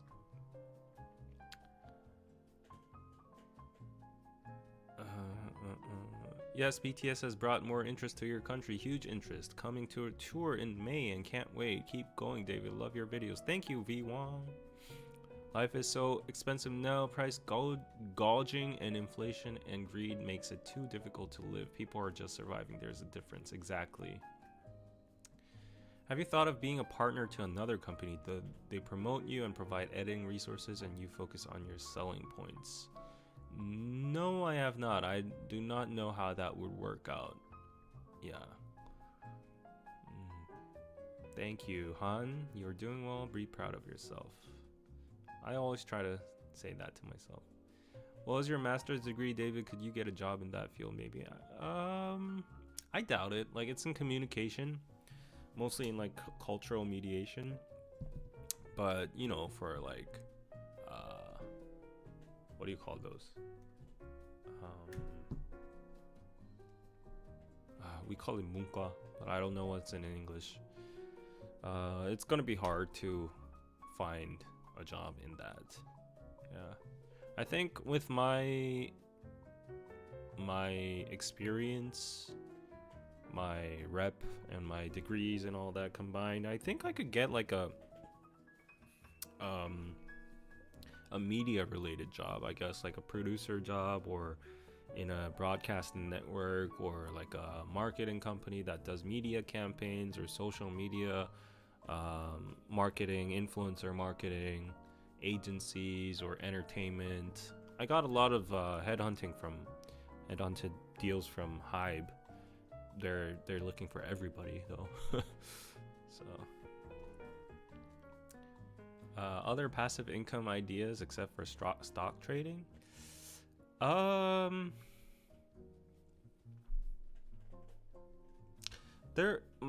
lot of my content creator friends create courses, online courses.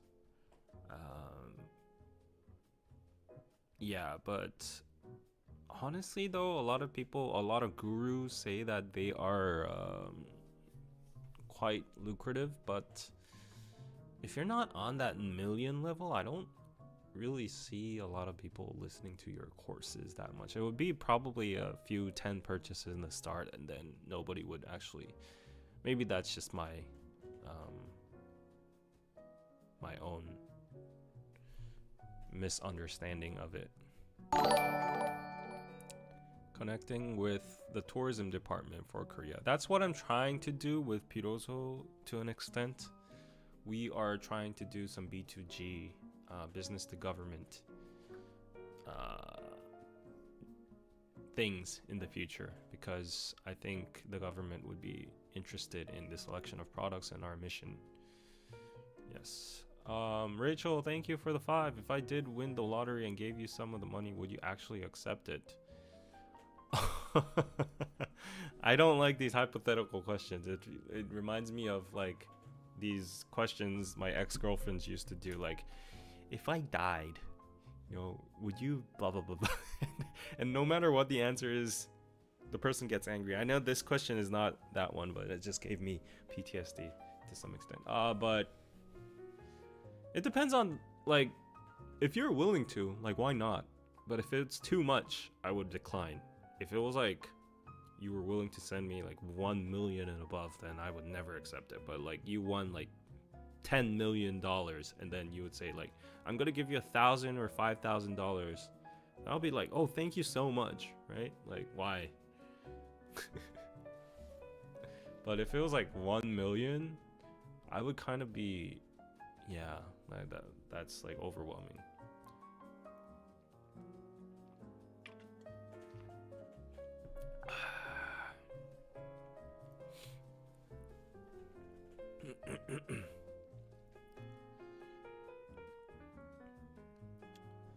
Oh, okay. So going back to the comment about Korean pride, and I said Koreans are very proud of their country, right? But on the flip side, I just saw an article on the way to the studio that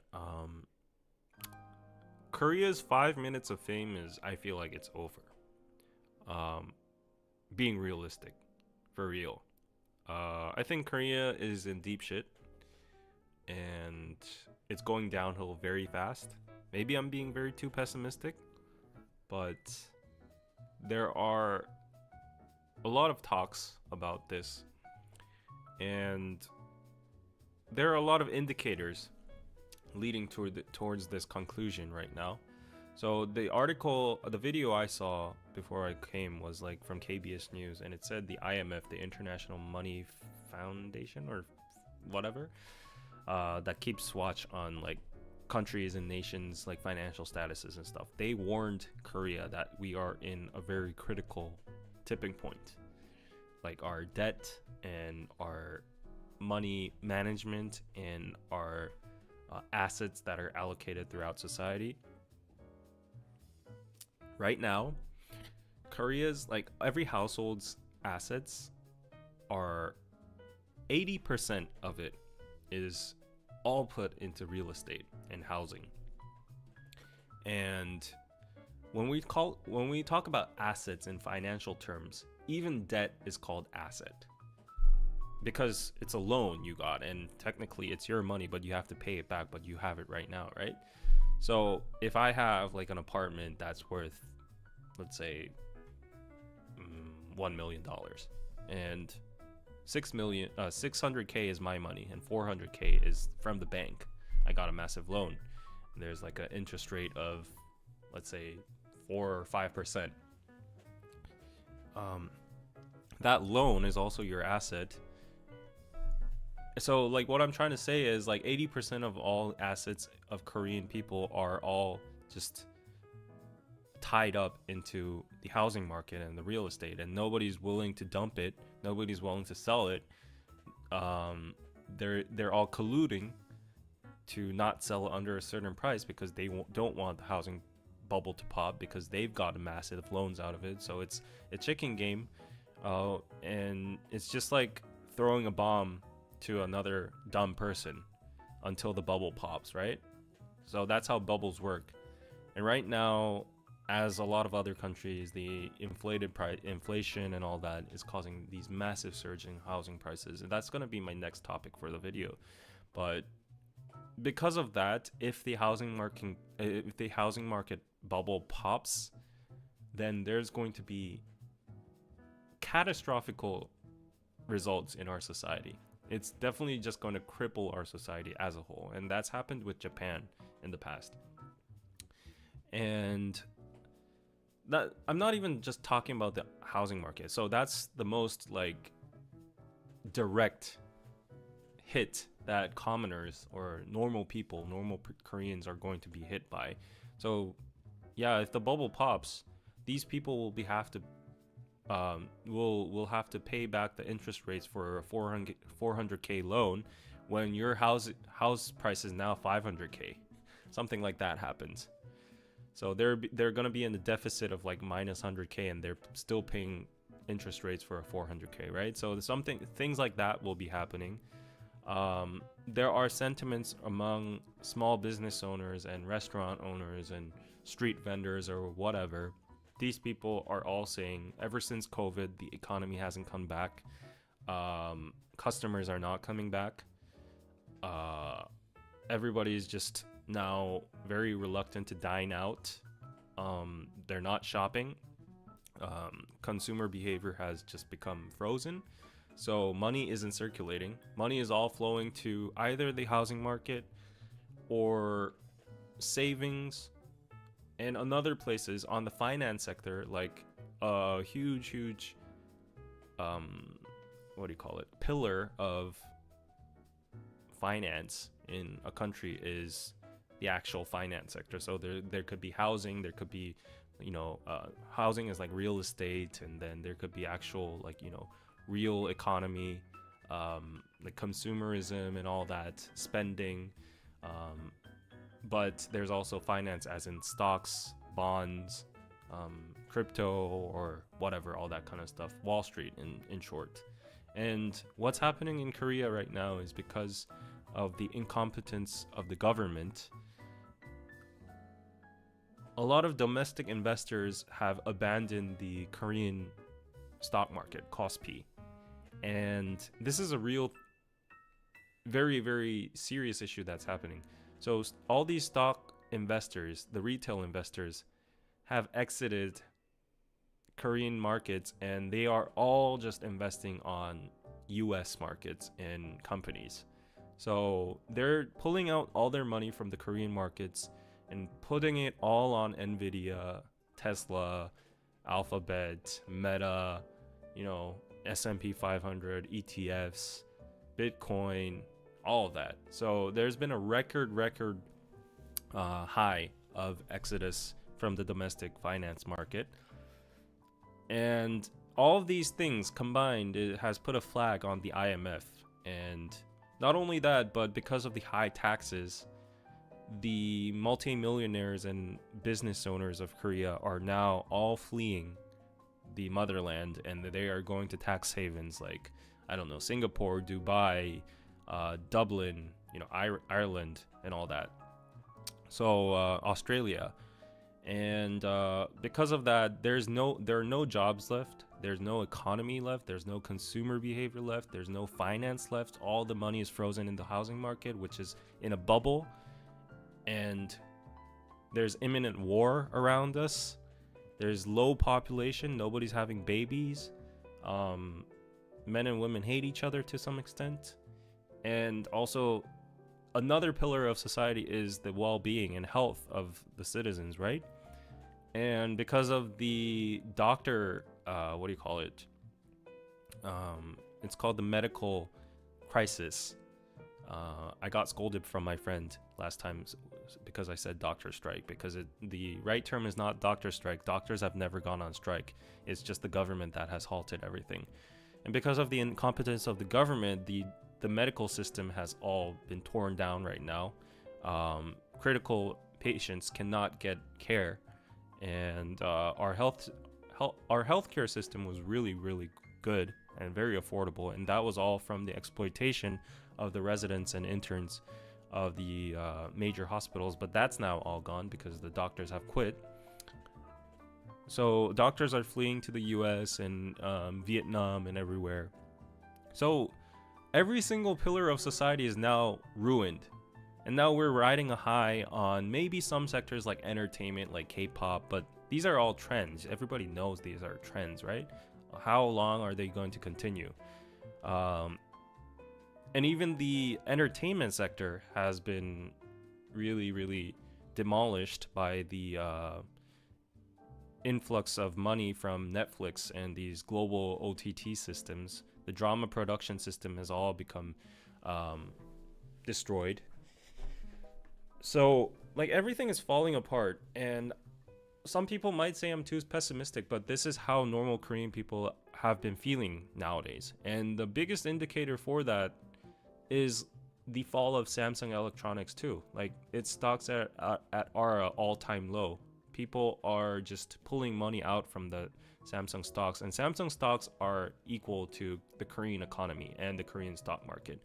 The most famous and most popular economic YouTuber, he's kind of a comedian slash economy YouTuber in Korea, because Koreans are so interested in economy and finance nowadays. He's one of the most popular YouTubers. His name is Shuka, and his recent video was a day's worth of, what do you call it, volume, trading volume, or like market volume of the whole Kospi market. The whole entire Korean stock market was lower than Dogecoin.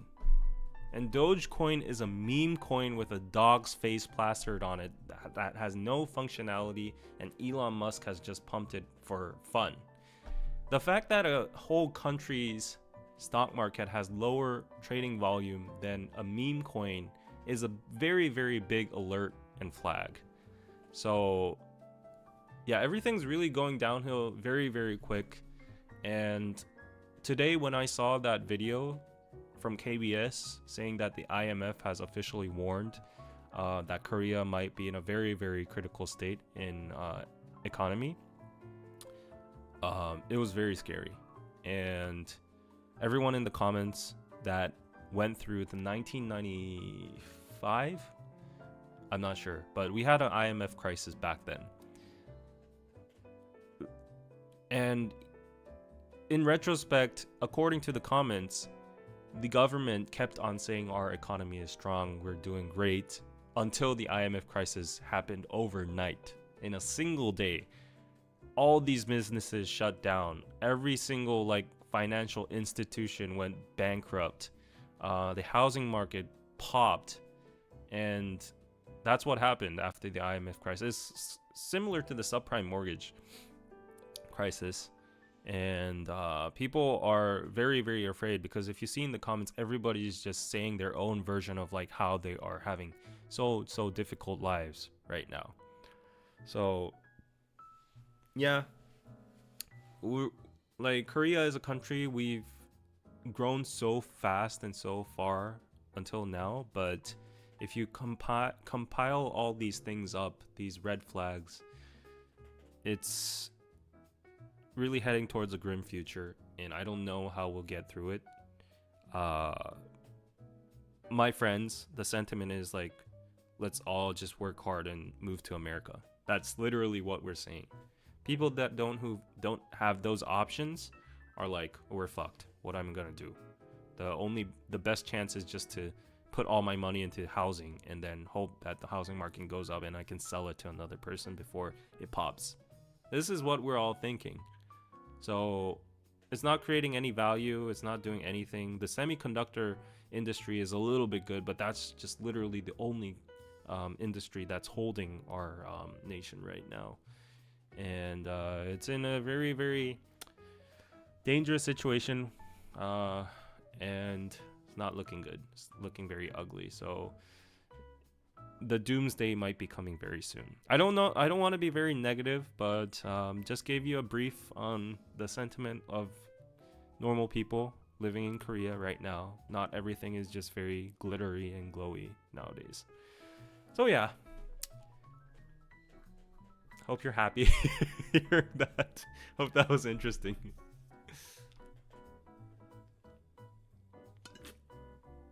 International Monetary Fund, yes, the IMF. It will happen, unfortunately. Yes, it's a foreseeable future. Everybody's just denying that. Everybody knows it's going to happen. The time is ticking. Japan still hasn't recovered from deflation. Exactly. And people are so dumbfounded to see like our neighbor, like so close to us, going through that same cycle and us not preparing for it. The incompetence of the government is just like crazy. Singapore too, older people don't want to sell their houses for less, but younger couples want to buy houses for cheap. But for Singapore, of course, you might have your own problems. But when Koreans reference another country that's doing good, at least, we don't know your problems inside or out, we reference Singapore a lot. Because Singapore has at least made themselves a global hub. They've made their country multicultural. It's become a finance hub, which integrates both Western and Eastern, mostly Chinese finances. It's a hub for trading. There's a lot of global company HQs over there. It provides tax benefits for a lot of global companies to come in. For cryptocurrency, it's like the leading pioneer of that industry. So right now, there's another huge thing going on in Korea. I'll go get into that, speaking of. But there's a YouTuber who put out a video: do not make house purchase or major purchases until April 15, 2025. Everything that goes up must come down. That date is important. I don't know about a specific date, but it's bound to pop. Yeah. South Korea gonna have a recession? I think we've already entered a recession. Yeah. Most of the country is blaming the doctors. Nowadays, the opinion has kind of flipped. Yeah, the government isn't doing anything about it. There's no development in the situation.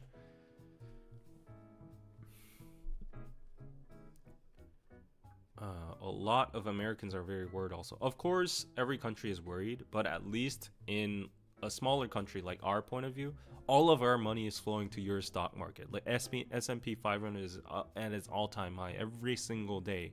It's because of all these international funds flowing to America.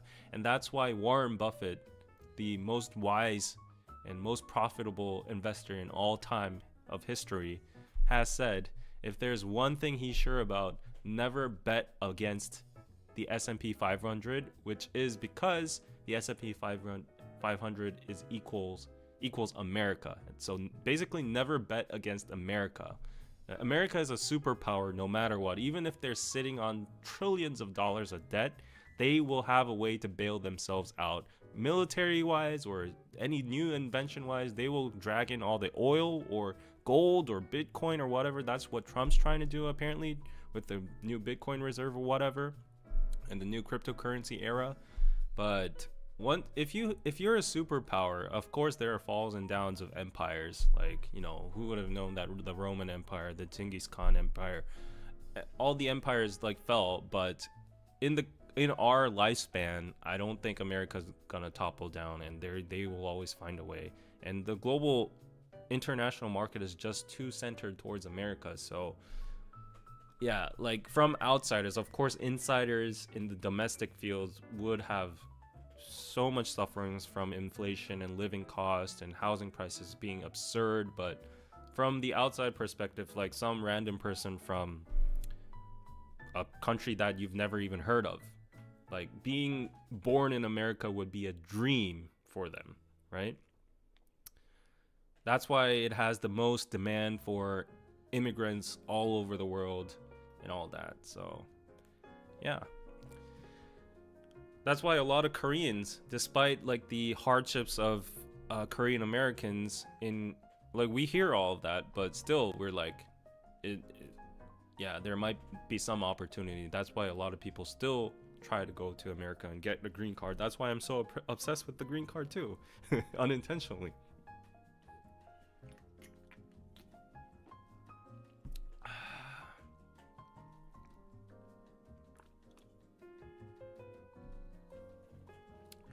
You're about to return the Samsung TV that I purchased. The quality has gone down way too much. I tried. Uh-oh. What other TV brands though are there? I haven't even thought of any other alternatives.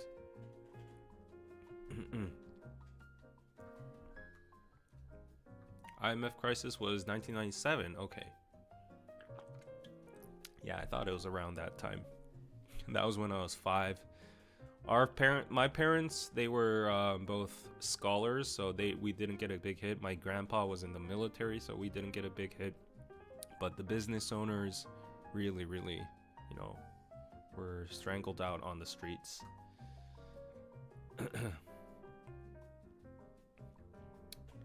This is a depressing convo. Yes, it is, but it's reality. Because I talked about Korean pride, so this is the other dark side of it.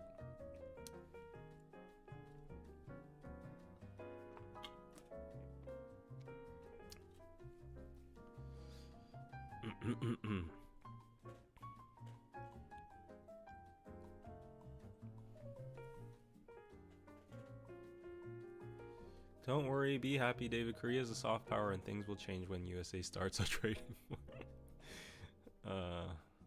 Yeah, the number of people struggling grows bigger every year, sadly. Yeah, that's why I also think I'm not a communist or anything, but you know how if you read some Marx and some Marxism related books, by the core, ideally, it's ideal, right? Like everyone lives it lives happily with like distributed, you know, universal income and all that, and the proletarias and the bourgeois, like, you know, have a reverse, you know, revolution and all that kind of stuff. So it's all ideal, and there are some hybrid models that are seemingly working in Scandinavian countries that are very influenced by those ideologies. But you know, at the end, why it didn't work was because of the human, you know, the human traits of greed and also laziness and distrust and all that. Not like logically it all makes sense, but human beings are not, you know, logical. So that's why it failed and it got debunked and capitalism won over. But I feel like we are, because like, you know, capitalism worked for a while, but now because of the disparity between the rich and poor and everything crumbling down in inflation and some superpowers just printing out money and keeping that money and keeping that power, there's like a lot of factors the economists of capitalism like Adam Smith or whoever have not seen. So I think at a point there's going to be a massive revolution all over the world. You're already seeing it in some countries. I'm not sure, but I think Venezuela or some other countries that have gone through so much, like I think it was Turkey and Greece too. It wasn't like a revolution, but you've seen the capitalism and the country, you know, struggle, and its citizens struggle, and there's like a whole social reformation and all that. So I feel like in a few decades, capitalism is going to experience a huge correction and change, and maybe the Chinese model might prevail.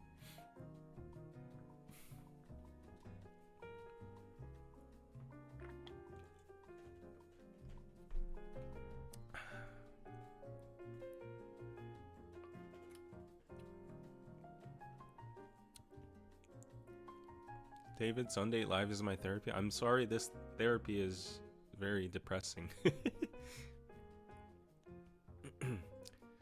Phillips. Oh, okay. I forgot Phillips.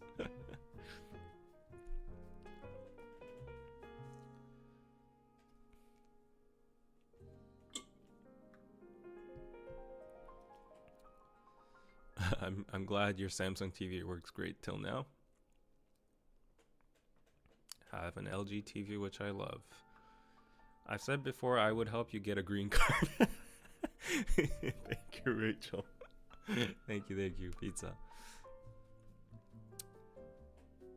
I love my purchases from Pirozo. Thank you, Kathy, for the purchases. Americans are getting tired of everyone coming here not agreeing, but it's a true fact. Our tax dollars can only go so far. Yeah, so I think it's a natural correction, and there's a definitely dominant sentiment among people. Yeah, about the immigrant policies and all that, immigration policies. I'm not going to talk about it because I have no right to talk about it, but yeah, I do see a point from some people saying, like, you know, immigration should be a little bit more strict, and legal immigration standards legal immigration should be the only ones, because yeah, if you accept everyone in the world, then Korea is very cautious about that too. We're learning from America's precedent, and that's why a lot of people in Korea are saying we should be careful. Even though we have low population, immigration might not be like it might be a very short term solution, but culture wise and economy wise, you got to think of all the angles, right? So just purely increasing the number of heads in a country without regarding any of the other factors is just not the solution, which a lot of people, experts, are saying. So they're saying, like, let's try to fundamentally solve the problem, which is pretty much impossible, but I feel like at the core of it, we need to disperse Seoul and then make a better economy, and like people just need to be more comfortable to have babies, all that. So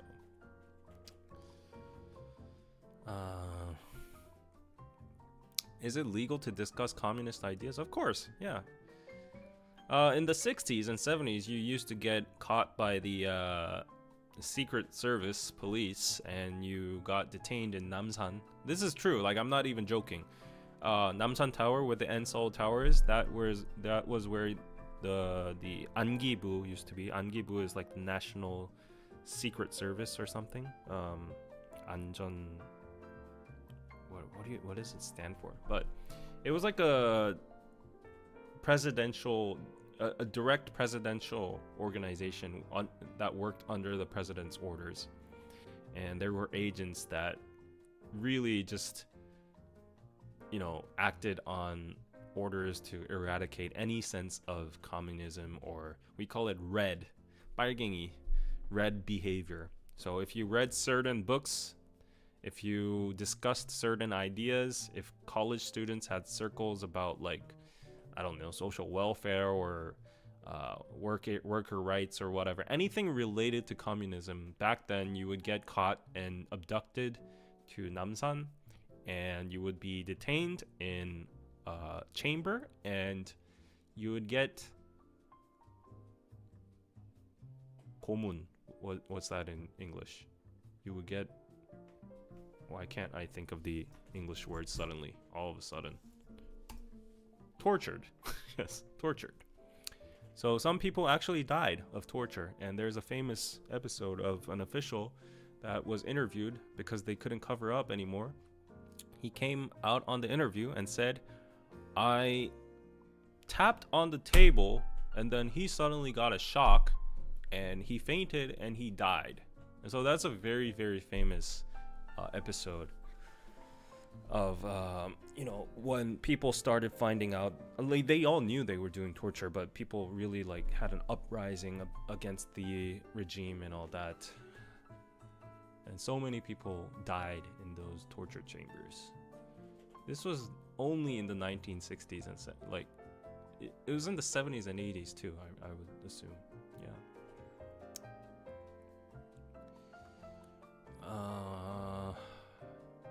Yeah, inheritance tax is one of the big reasons all the rich are fleeing the country too.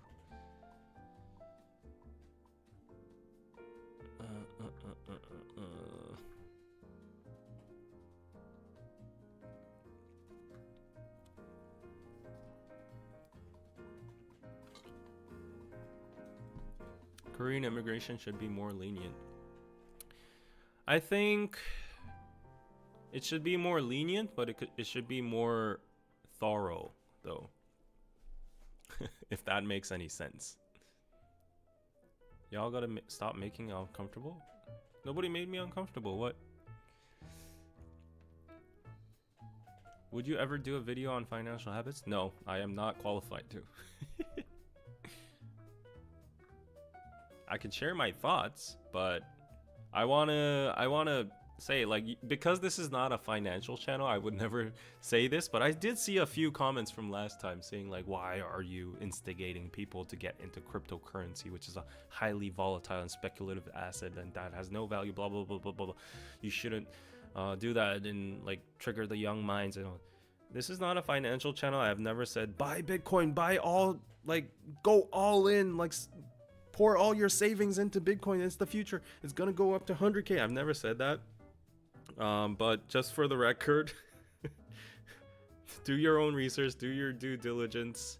I've never advised or recommended anybody to buy any kind of asset. Not anything, any kind of comment on my channel is neither financial advice or recommendations or anything. So, yeah. Like, you would be dumb to get financial advice from me. This is the rule number one. Like, I'm sorry to my parents or my friends or whoever that gives me financial advice. My parents, what they always say is like, save every penny, be frugal, like just put it in the bank, be safe, never invest in stocks, never do that and that. I respect that. That's their way of living.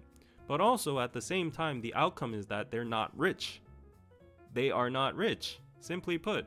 So would you want to get financial advice from a rich person or just a middle class normal person? And would you be in the right mind to get financial advice from a random YouTuber in Korea that is not rich, that is struggling to pay his bills, or rather from a rich person somewhere that's actually made it with finance and all that? So it's clear as that. So I don't think anybody has to be worried about me influencing people to buy SM stocks or Bitcoin or whatever, okay?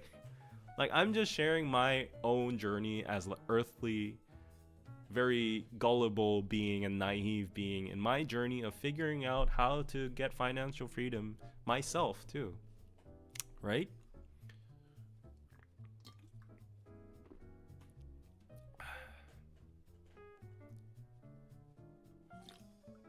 Okay, Alphas, no, thank you. See you again.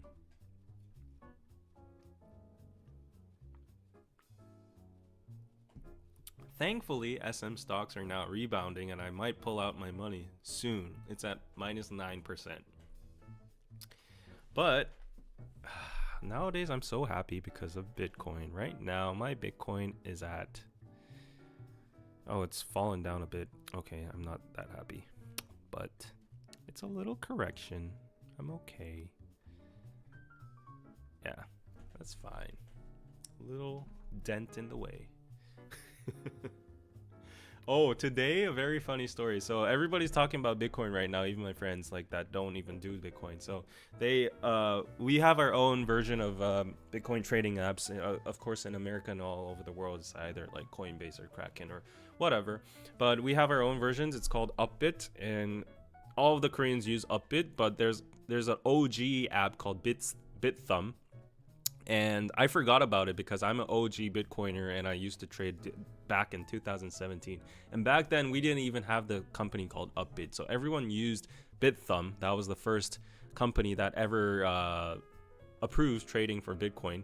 So I forgot about it totally. And then back in the day when I was in college, I traded like XRP and all that. And during classes, I wasn't focusing on the professor. And I was like, oh, I earned $10, and then like the next minute, $10 more, and then $10, and then I was so excited with it. I was obsessed with it. I forgot about it ever since Upbit came out, and then I transferred all my money from BitThumb to Upbit over the time because it had better infrastructure, it had better interface, like better fees and all that. So everybody uses Upbit nowadays. But then my friend randomly said like he started Bitcoin yesterday, and then he installed BitThumb, and I was like, who the f uses BitThumb anymore? And then suddenly it struck me, wait, I have a BitThumb account too, and it's been abandoned for like 7 years. What if there were some Bitcoins in the app? What if like I forgot to pull out like $1,000 or something, and what if there was something in the account, and then I installed it today? I will show you guys. This is hilarious. So I installed BitThumb today, and I went through all the registration again and finding my ID, and then I went into my account, and look at this. This is Bitcoin over here, BTC. You see that? I have $3. I have 30 cents, but it's at 1,065%. Can you believe that? It's at 1,065% up. That's 10x. So my 30 cents have become $3. Imagine if I had $10,000 in there. That's crazy, right? When I saw this, I was like, oh, fuck. I'm sorry, I'll swear. Oh, fuck. Like, what did I do with my life? If I just saved all my money in this account, did nothing until now, I would have had this 1,065% profit. This is crazy. Isn't this crazy? Right now, my 30 cents have become $4. Oh my gosh. This is crazy. I laughed for a while, and then that depression started hitting me, and I was like, what did I do with my life? Damn.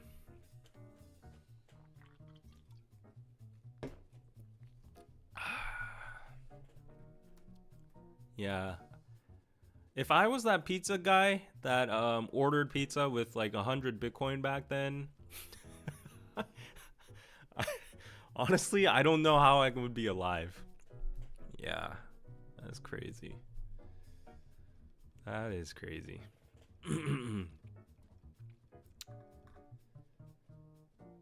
Yeah.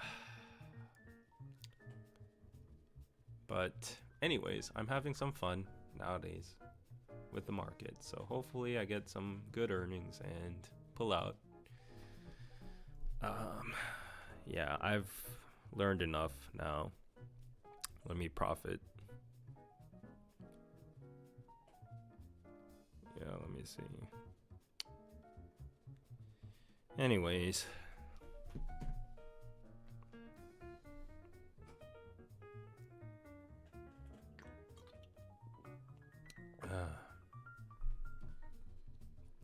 what dramas are you watching at the moment? No dramas at all. There's nothing fun.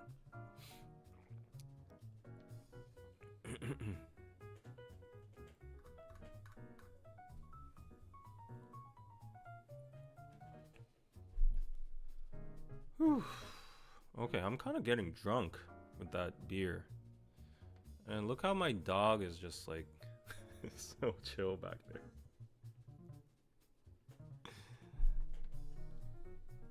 What? Someone donated 10,000 BTC to our school auction when it was worth pennies? What? That's crazy. The Bitcoin news is just so hot in Korea right now. I won't go into the whole political thing, but it's become a huge political agenda. Probably the biggest political agenda in Korea at the moment.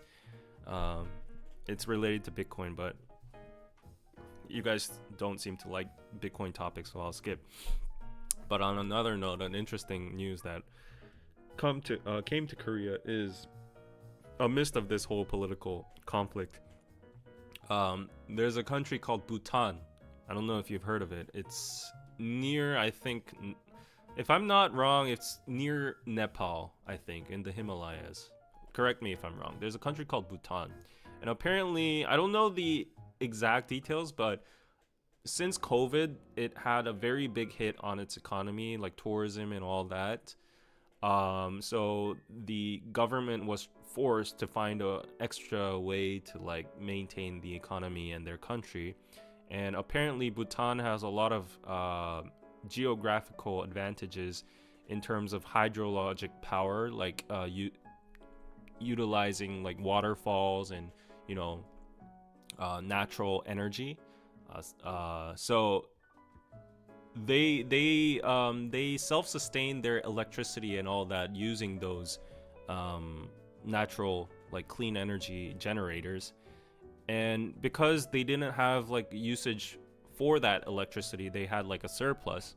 So they were the government was like we don't have anything to do with this energy anyway, so why not we start mining Bitcoin?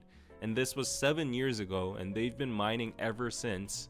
And right now, the amount of Bitcoin they have is top 5 in the world. The US has the most. I think there's like China, Russia, and then it goes on. But they're the 5th in the world.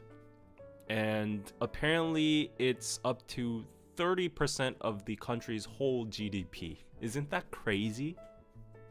That is crazy. And yeah, I only got to know this news because the whole country right now, like South Korea, is fighting over Bitcoin. And the people are extremely mad at our presidency because like Trump is advocating Bitcoin, like Singapore and all these developed countries are adopting cryptocurrency. Like the future is cryptocurrency, but Korea is so like we're shutting down, like we're closed about like cryptocurrency and all. And then someone brought this example of Bhutan, and then everybody was just so mind blown of that. And that just shows like what I guess like it might be a lucky strike of gold, but like the difference when you have different leaderships and all that. So apparently Trump's cabinet and his like surroundings are all pro Bitcoin and cryptocurrency, from like JD Vance to Trump Jr. and his what do you call it, the women who's behind all of that, behind of all his like administration, and he's going to appoint like new SEC directors that are very pro Bitcoin and all that. So yeah, the world is flowing that way. The US is going that way, but then Koreans are pissed that like why are we going backwards? Why are we always left behind? Yeah. So anyways, there's a huge political agenda about like taxing and all that right now. It's probably the biggest confrontation, but it's 2:45 in the morning and you guys are probably not interested about that. 240 people watching and only 99 likes. Would appreciate a like.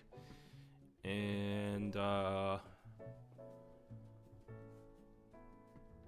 yeah, so Bhutan Queen is beautiful. Really. Gotta check her out then if she's beautiful. What was I gonna say?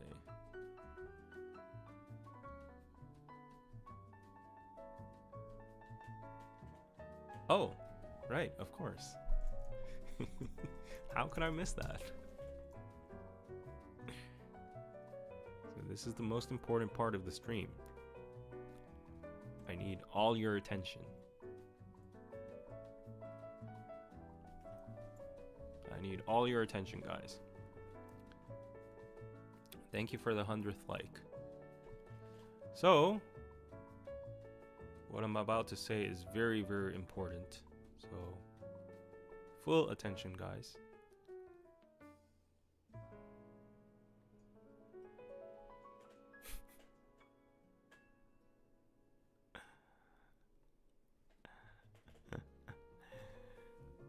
Thank you to the sponsor of this video, Soo House.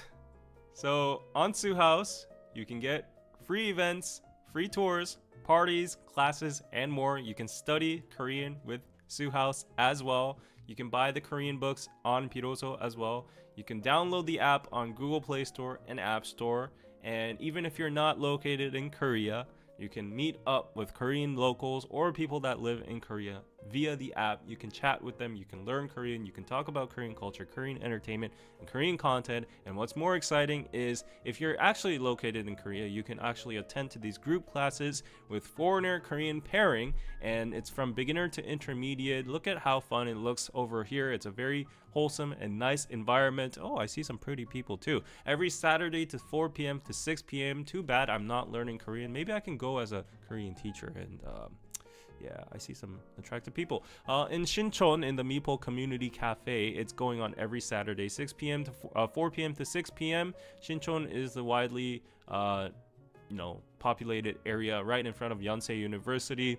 After class, they go all out to go have fun at dinner, karaoke, bars, and pubs. They go to spring picnics and events and all of that. So it's the best way to make friends while you're in Seoul. Wow, this looks like so much fun, for real. So go check out Soo House on either Google Play Store or App Store. Download it and then check on the upgrade for a free trial to gain free access to one of these events. Not only this event, but as I've said, there's always like takoyaki parties. This one is held in Hongdae. Oh, should I go here for the takoyaki party? Are there going to be pretty people? Yeah, and then like other Korean baking classes, cooking classes, meditation classes, Halloween parties, and launch party. I've been there. And a lot of giveaways, and there's information about like K-pop events and all that. So please go check Soo House out, right? So yeah, thank you for sponsoring the live stream, Soo House. And yeah, maybe I will get Soo on the pod soon. Soo is my friend, and I respect her. I need to learn a lot from her because she is a true entrepreneur. This is her business and her app.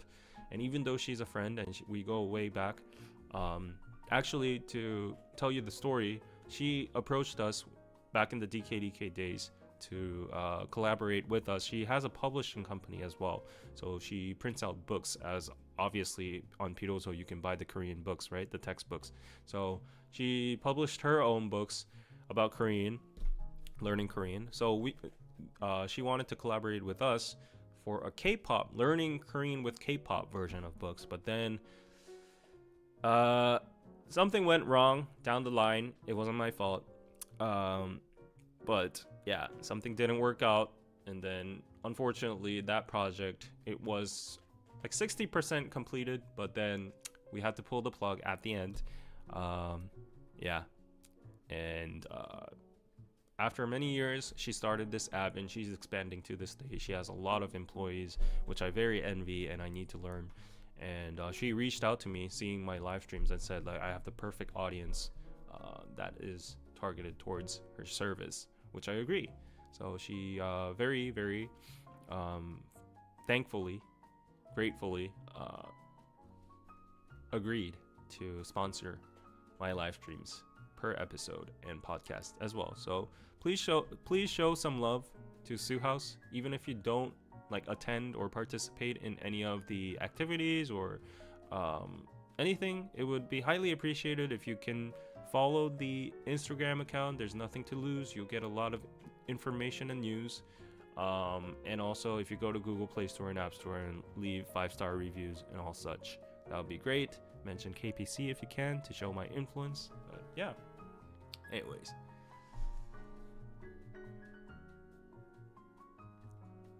you met Soo? Yeah, of course.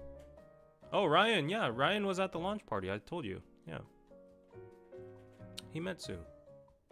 The Soo, the legend. What? Is she a legend? Soo House. Yes. Do not jump scare today, I beg. See, I told you that advertisement is pretty effective. Here he goes. Here we go.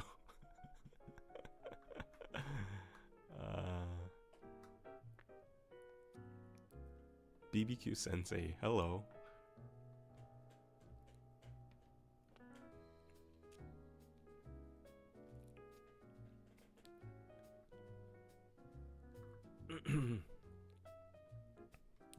In fact, I met her the first time at the launch party and David was there too. Yes, I was. Oh my gosh, I'm getting drink. This is strong. It's 5.4. I need to drink tomorrow too, but actually today I have a drinking meeting. Yeah, I met Ryan and then I think, did we post a picture together or not? I'm so drunk right now that I can't even remember. KPC hoodie core, what? Topping. Let's normalize using topping as the official fandom name. It's not hoodie. Hoodie is the shadow fandom, okay? It's toppings. Oh my god, I'm getting kind of tipsy. Why am I getting tipsy over a beer? This is weird. Yeah, that is weird.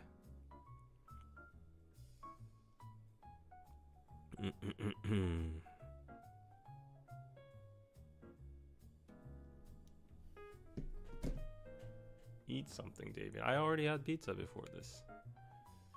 Blue Moon is my go-to beer here in Texas. I don't know why I read that in kind of a southern accent. Blue Moon is tasty. Yeah, it's good. I'm loving it.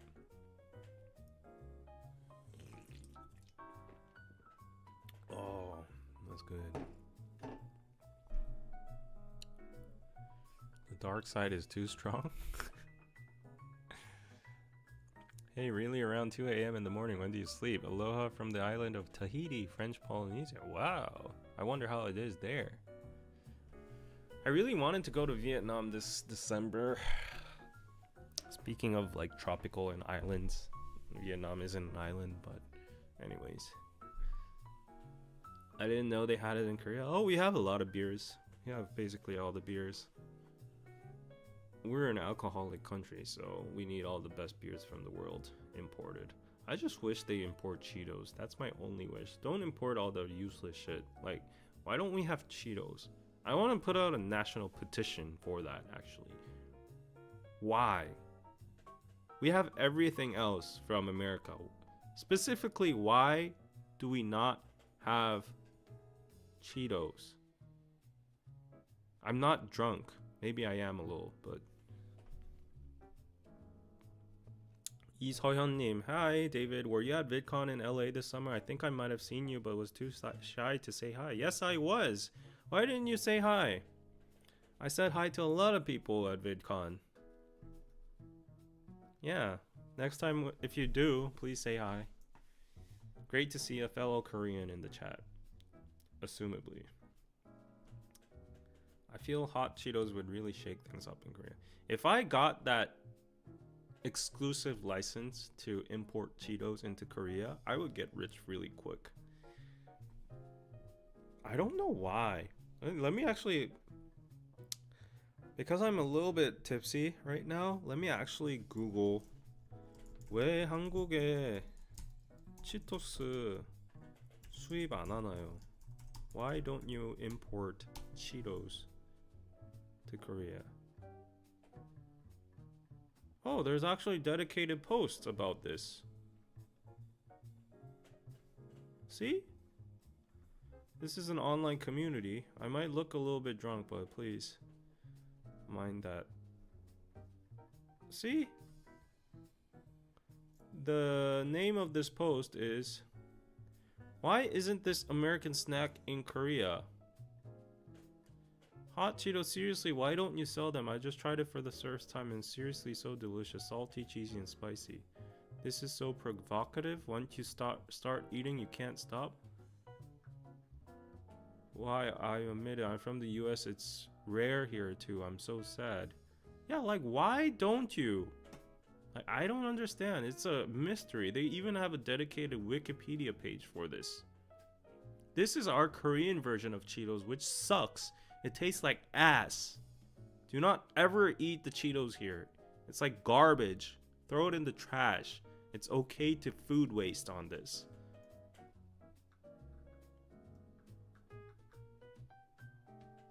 What? I'm trying to look for the reason the original American Cheetos made and sold by Frito-Lay and the domestic Cheetos have quite different taste. They are more stimulating and richer than the Cheetos sold in Korea. Flaming Hot is more sour and spicy.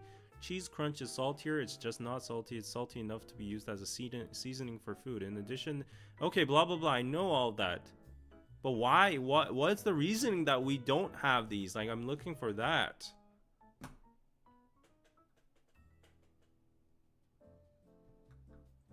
Ah, this is all like BS. What? What the fuck? Am I tripping? What the hell am I seeing right now? Is this the origin of Cheetos? For real? No way. Is Cheetos a cheetah's balls?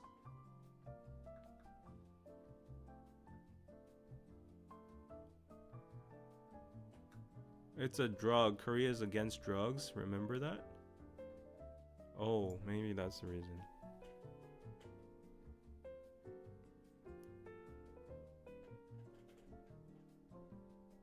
Unironically, a solid business idea. I know, right?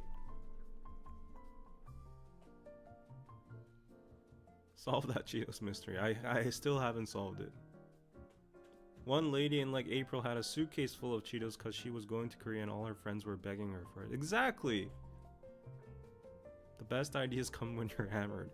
There is demand, do it. Oh, so that was you. Yes, I was there to represent K-Beauty with a Korean startup and then saw you at a booth as well. Yeah, a Korean who grew up in Europe here. Oh, that's interesting. K-Beauty with a Korean startup. Oh, you're a business person. Email or DM, please. I think TSA got a little suspicious at first, but they understood when she explained it to them. Yeah, like us Koreans, when we go to America, we don't need souvenirs or anything. A pack of Cheetos will do. So, longtime subscriber Heather. She lives in California, and she visited Korea, and we had a appointment to meet. And then I think she brought me like I think she sent me like 3 packages of Cheetos, and then that was like the happiest day of my life.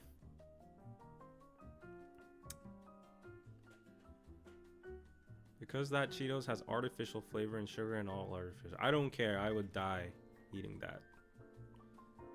They do it for your health.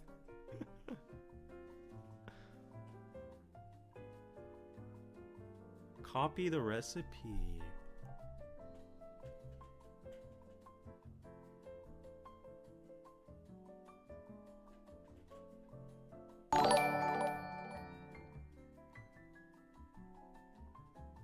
Huh.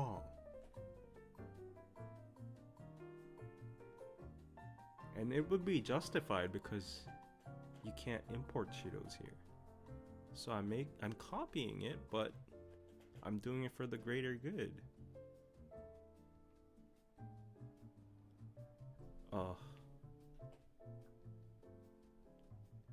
What other snacks do you want?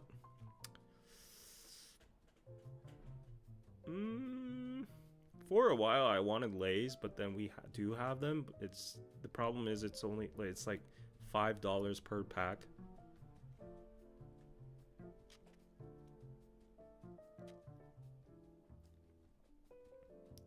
Cheetos are made in your hometown, Ontario, Canada. You can smell them driving past the factory. Really? I'm pretty sure I've passed Ontario once in my life. It's the big ass lake, right? If we ever meet, I'll make sure to bring you Cheetos. Thank you. Thank you. That would be much appreciated. The first time I went to America, the first time I wanted to try was Dr. Pepper. Regretted it so much.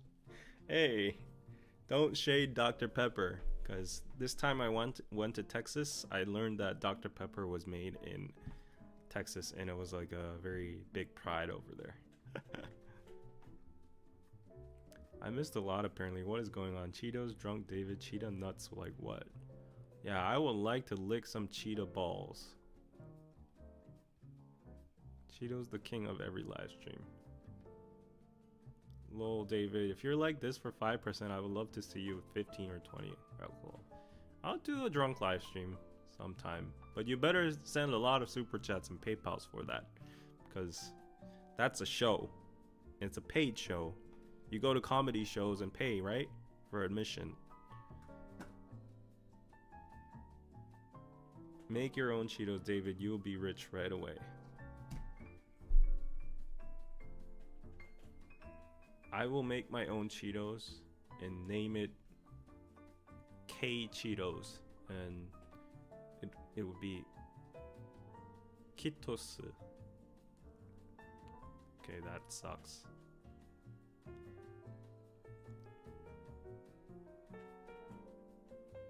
I got a cousin that works in their distribution at Frito-Lay, and there doesn't appear to be a law that exports Cheetos from the US. So what's the import barrier, David? Exactly! That's what I'm trying to figure out. Maybe I should do some more digging on the internet.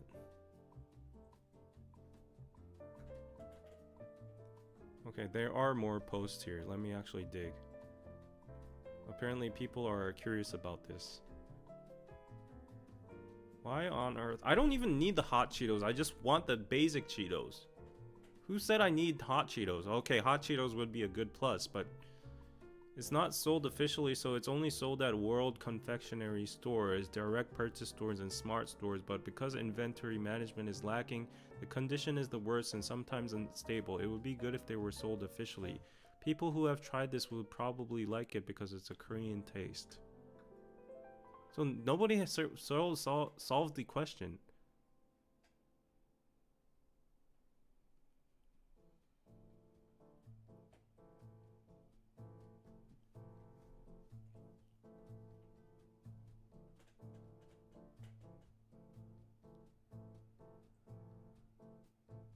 I don't know why.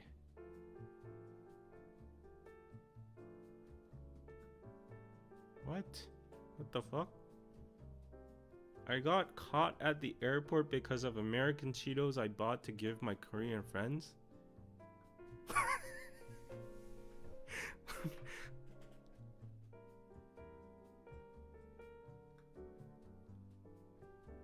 Oh my gosh.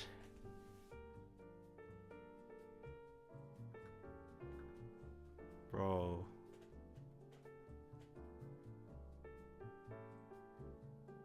I mean...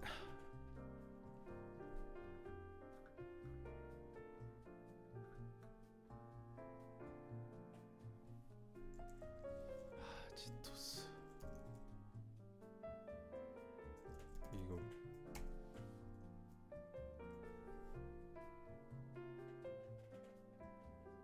So you can buy it on coupon, I think. No, these are not American Cheetos.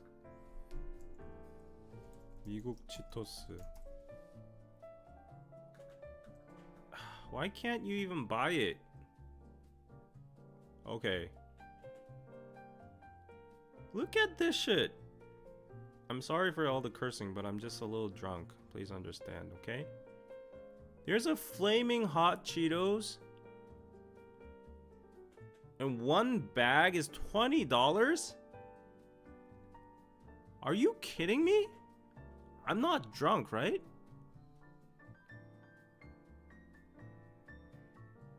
What? Did I just land on a gold mine?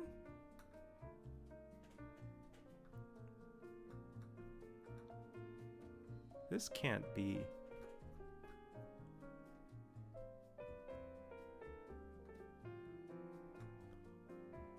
Why can't I buy American Cheetos? I don't need all this crap.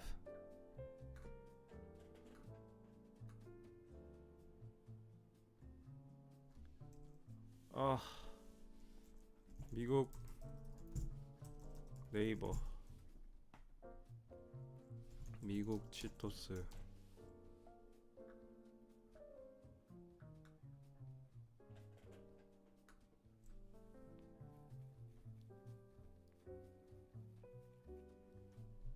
Why are they talking about American Cheetos and an Ionic Club?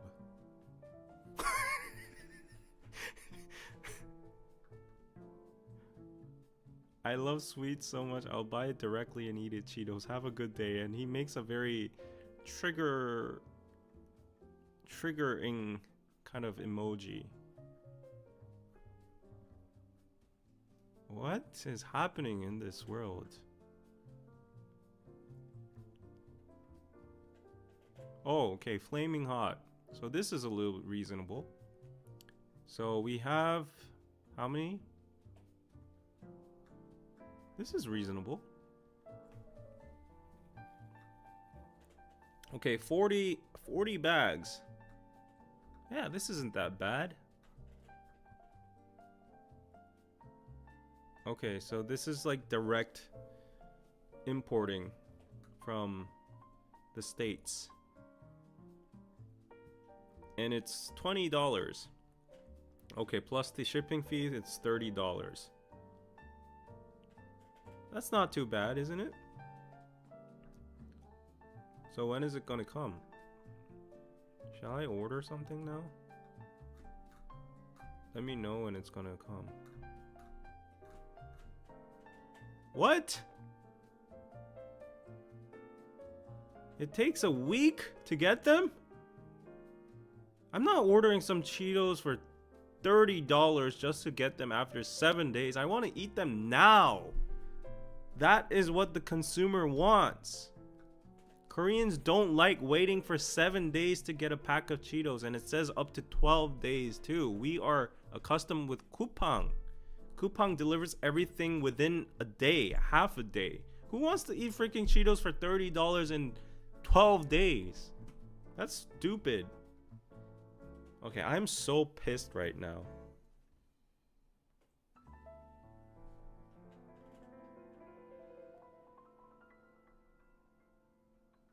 A lot of American snacks have been outlawed in other countries because of toxic additives. I don't care, I'll die. Sell them on Piroso. No, Piroso sells to the international audience, not Koreans. The shipping is $10.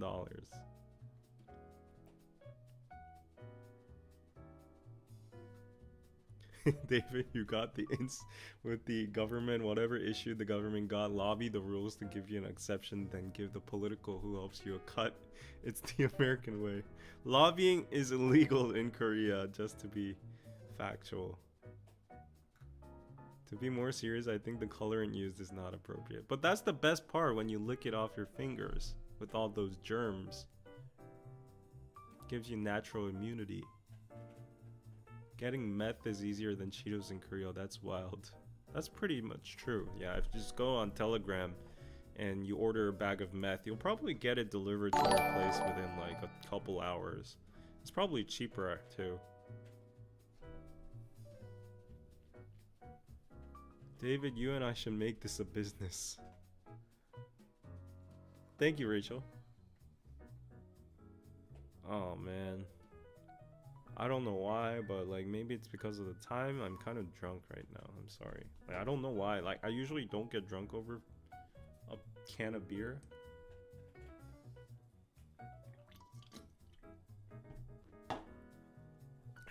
Lobbying is illegal. Yes. Lobbying, I think, isn't it only legal in the States? Lobbying is basically bribery. And it's politicians using influence to fluctuate markets and that. So any kind of public figure in Korea, even professors and students, any kind of person in power to have the influence that has influence in making decision making is not able to get any form of monetary or what do you call it, like real product value over 김영란법. How much?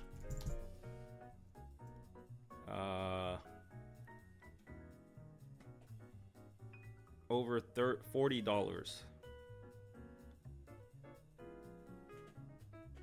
Government reasons, yeah, you are not even able to buy a $40 meal to a government official or any person in power. The act on the prohibition of improper solicitation and receipt of money or goods, the anti-graft act. Yeah, we have this law. It's called the 김영란법, the Anti-Corruption Act.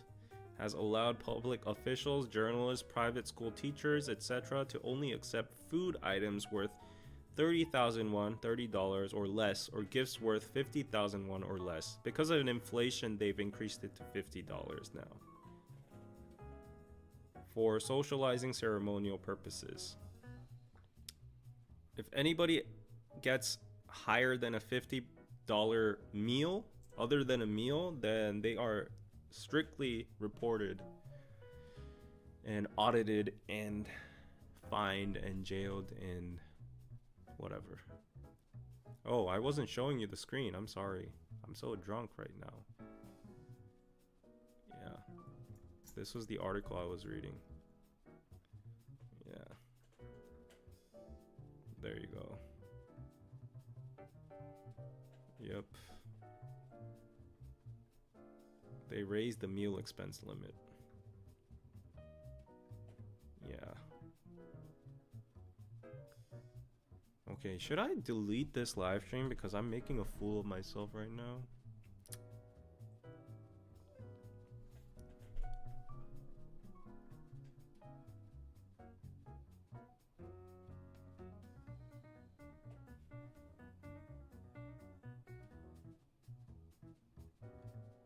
Why don't you stream on TikTok too? Maybe I should, but the last time I tried TikTok is stupid because it geographically anchors your location with the audience, so it doesn't send my stream to the international audience. Somehow it only pulls in Korean people that don't understand English, and they're like, 안녕하세요. 왜 영어로 하고 있어요?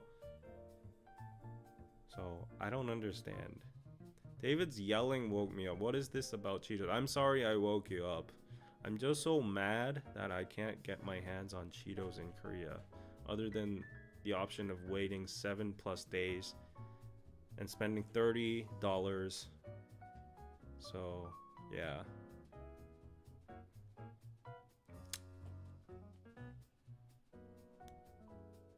Do you really think it being illegal stops them? No, it doesn't. We have a term called apple boxes. In each apple box, it's a term because in the old days, in the 60s and 70s, one apple box apparently was just the right size to put in $10,000. No, $100,000 in Korean won. So like politicians or entrepreneurs and chaebols would say, oh, give him 5 apple boxes, send him 3 boxes, and that would be all under the counter. Private this live or make it for subscribers only? Yeah, I should probably make it for subscribers only.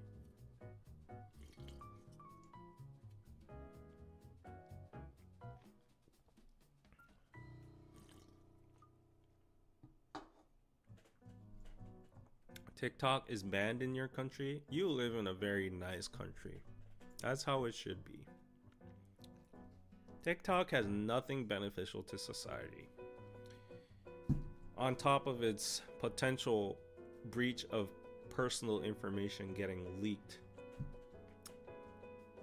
TikTok is prime brain rot content.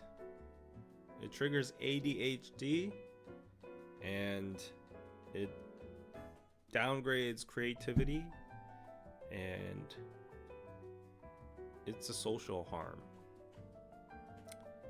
You guys are on the top 1%, and I'm not biased because I'm live streaming right now. The fact that you guys watch long form and live streams in this time and era means that you are not one of those soulless zombies on commute, constantly doom scrolling through 15-30 seconds of instant gratification dopamine that you forget after you turn your back on the subway cartridge and exit the subway. You don't even know what you saw 5 minutes ago. And that's just very bad.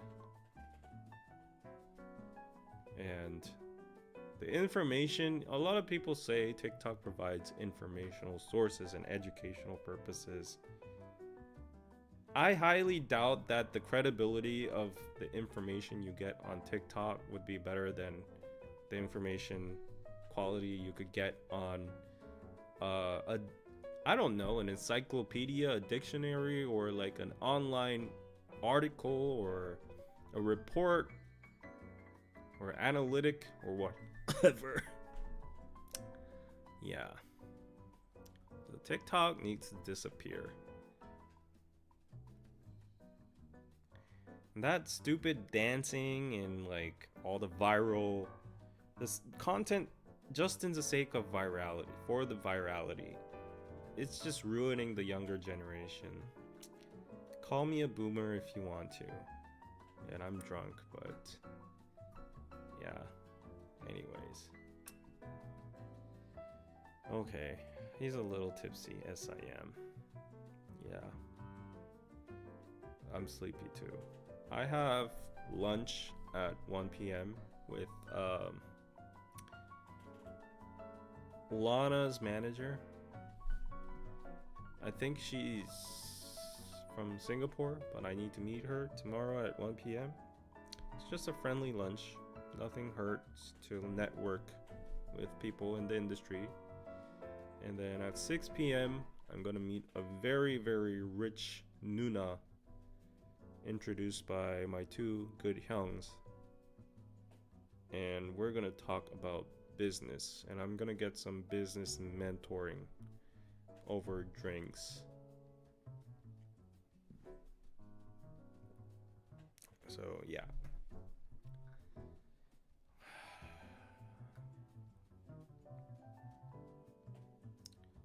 Okay, chat, this is the time to get David to answer questions truthfully. Yes. I will end the live at 3:30 sharp, so you have 10 minutes to ask whatever you want to. And I will not beat around the bush and be politically correct and give you bullshit answers, okay? But I might fall asleep before that. Okay. So I guess people in the chat should send David Cheetos. What does the chat think? That would be very, very much appreciated.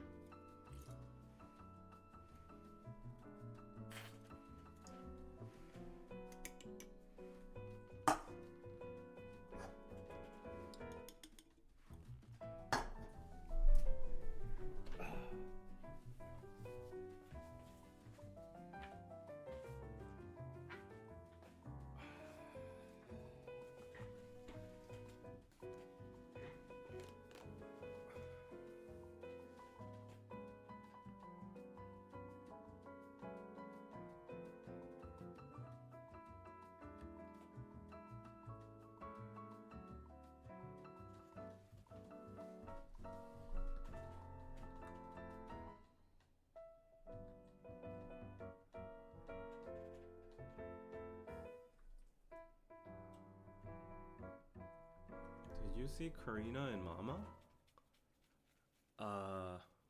Only snippets.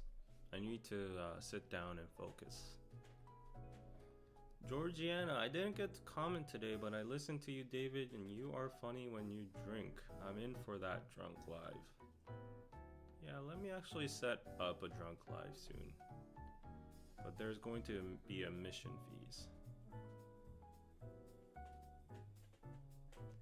David, one beer and look at you. I don't know what's got into me today.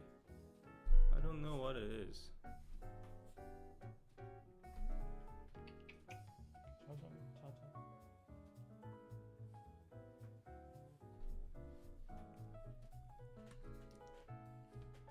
David, are you a 4B king? No, I am not. I am not a 4B king. I want to date. I want to marry. I want to have sex. I want to have 비혼, 비섹스, 비결혼. Oh no, 비혼 is the same thing as 비혼. 비연애, 비섹스, 비결혼, 비.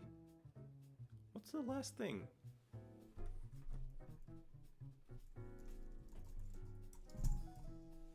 Ugh.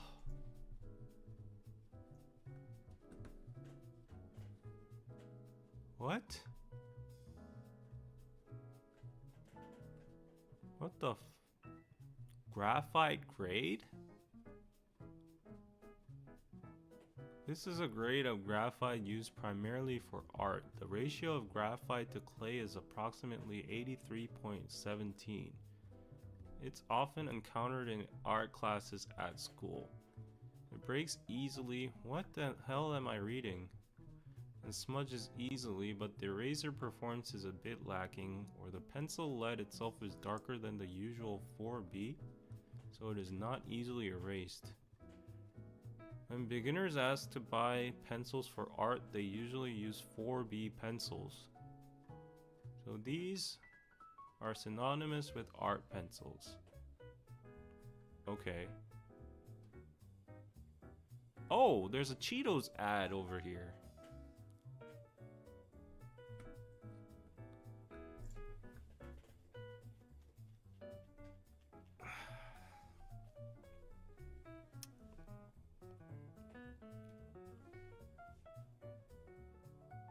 Oh, All Diva. Appreciate it, but you don't have to. I don't want to cause you that hassle and extra money. Like, I will get my hands on Cheetos. Yeah. But I need to update my P.O. box somewhere in my description. I don't think I have a P.O. box. My doggo is adorable, I know. Oh. David, can you describe your dream girl?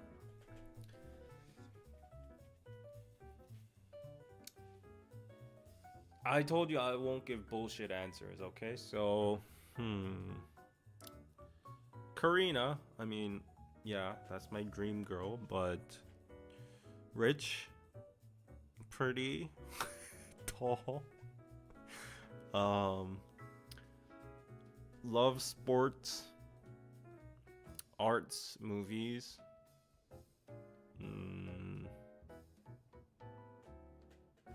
cares for kids, likes dogs, doesn't have that much of an extroverted personality, but has a cutesy side. Yeah.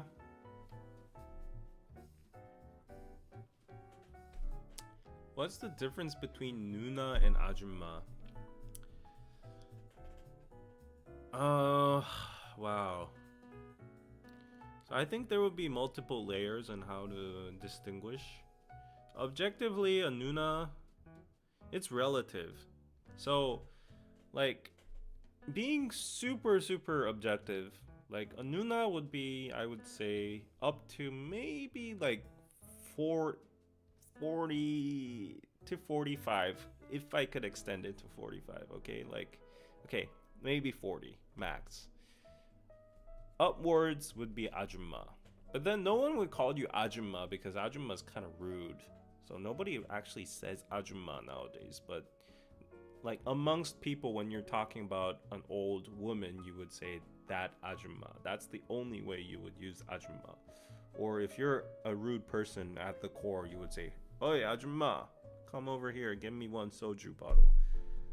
But like nobody uses Ajumma nowadays. But in relative terms, let's say I'm 40 and you have a 50-year-old woman in front of you and you're friends. Then I would call you Nuna because we only have a 10-year age gap and I'm an Ajashi too. So why would I call you Ajumma if you're just an older Nuna to me, right? So that applies to anybody who's pretty and rich is a Nuna. even if you're old. You could be 70 years old and you could be attractive and pretty, and I will call you a Nuna.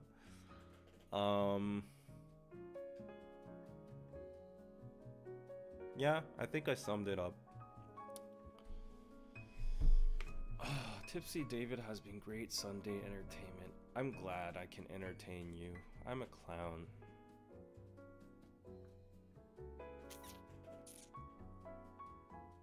Please do not delete this live.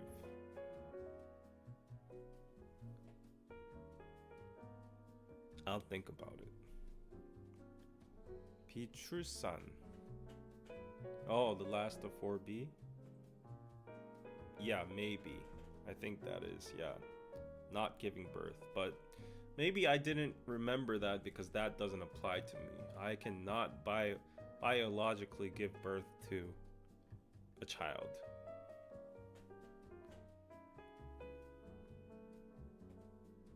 Stop trolling? Pencils? Belgian beer is the world's strongest beer? Really? No wonder. So you're not an Ajumma but a Nuna? All of my subscribers are a Nuna to me. I will never call anybody an Ajumma.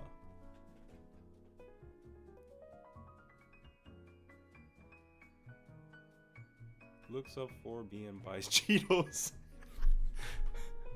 How do we send Cheetos for Christmas? Oh, no, you don't have to. For real, don't.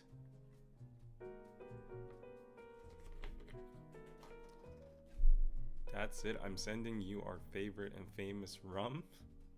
Oh, you guys all want to get me drunk. Oh, everybody said Karina. Yeah, wait, wow, I'm so way behind the chat. Bingo card filled. Karina and Bitcoin, yes. Aw, Darong is snoring. Off topic, but baby blue looks really good on you. You should wear that color more often. Thank you. Karina's personality is the best, not just pretty and rich. Yes, exactly. He's literally drunk dreaming of his dream girl. Sounds like most Korean girls to me. If David takes a nap during this live, everyone take a shot.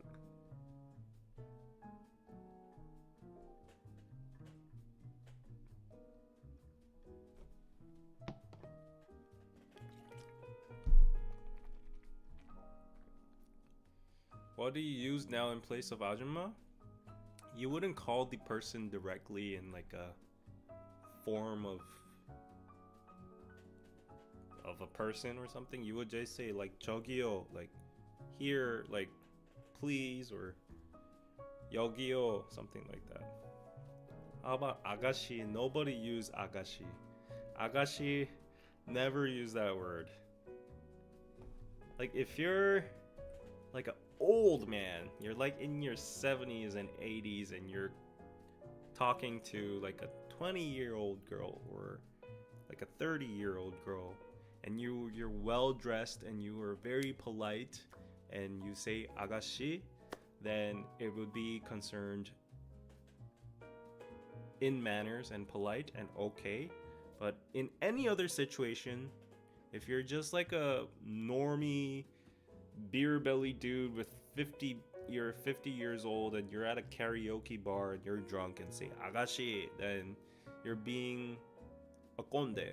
Okay, so just don't use 아가씨 at all. Don't use 아가씨 or 아줌마. Just like delete that from your vocabulary in all situations. Yeah, if you have like a detective coat on with like a fedora and you have like a white beard and you radiate I'm rich and I'm the CEO of Samsung, and you walk out of a Bentley with a cane and you see the receptionist who's like 20 or 30 years old, 아가씨, you say that, then it would be somewhat okay. But other than that, you would be seen as like a conde. Yeah. Okay, you like cash. Of course, who doesn't like cash? I told you I will not give you cookie cutter answers. What is 언니 then? 언니 is when a girl talks to an older girl. 누나 is when a boy talks to an older girl.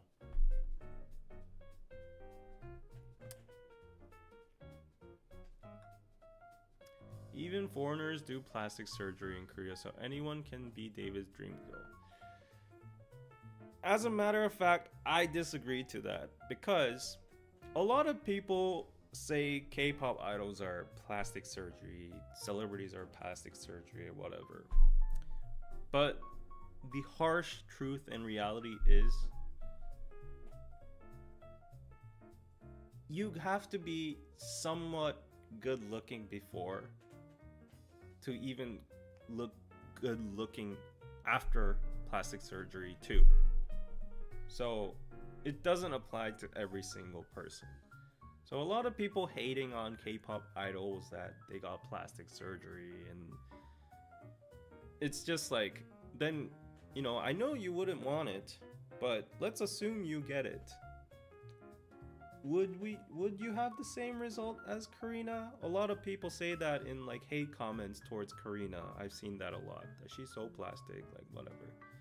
No, that's not the case. So yeah. I'm not saying Karina got a lot of plastic surgery. Of course she got some fixes here and there.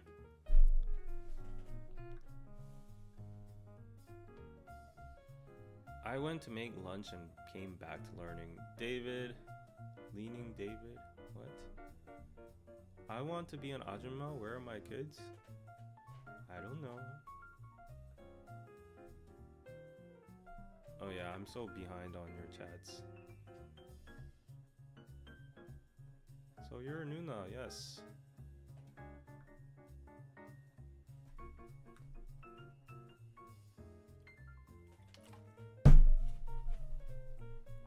Oh, it's 3:30. Gotta go.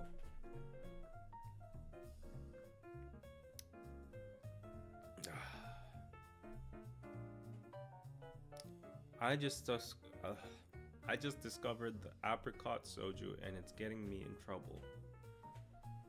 Oh, welcome to the world of fruit soju. It's the worst thing in the world. I don't drink that. Wait for the hangovers. It brings you massive dirty headaches. Nasty headaches. Yeah. Blah.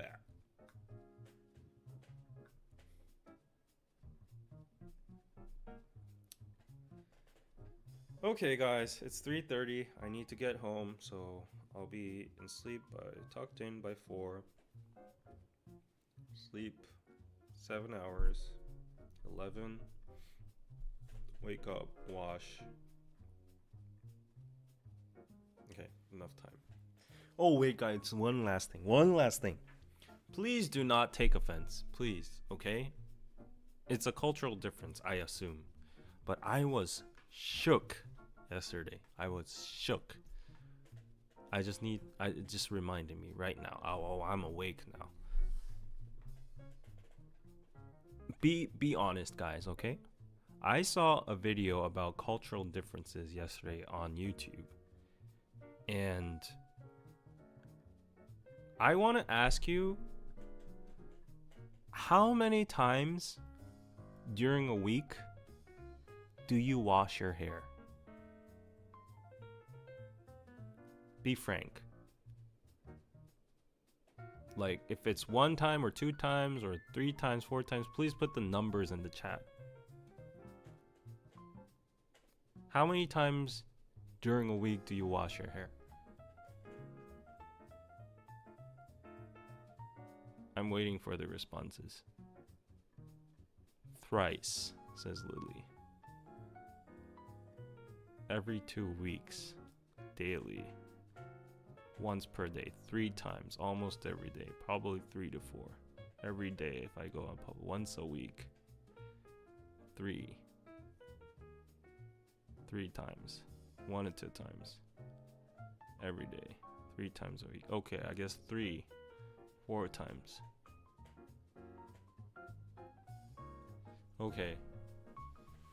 Because even that is just so interesting to me, because I would be